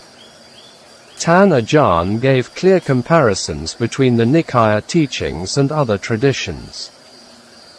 Even we can designate the later development of Buddhism before the disappearance in India as Buddhist Hinduism or popular Buddhism. We can also see popular Buddhism in Asian countries. We cannot treat wrong views as lightly. It is the most dangerous enemy to all beings. Even we cannot abandon wrong views. To abandon craving for becoming is impossible. The causes for wrong views are 8, and among them, 2 of them are important: hearing wrong teachings, and unwise attention. There is a saying in Zen, Chan, tradition. Before the practice river is river, and mountain is mountain. During the practice, river is not river, and mountain is not mountain. After the practice, river is river, and mountain is mountain. For a Sotapanna, before river is river, during river is not river, and after river is still not river. The first one means ditthi is still intact as anusaya.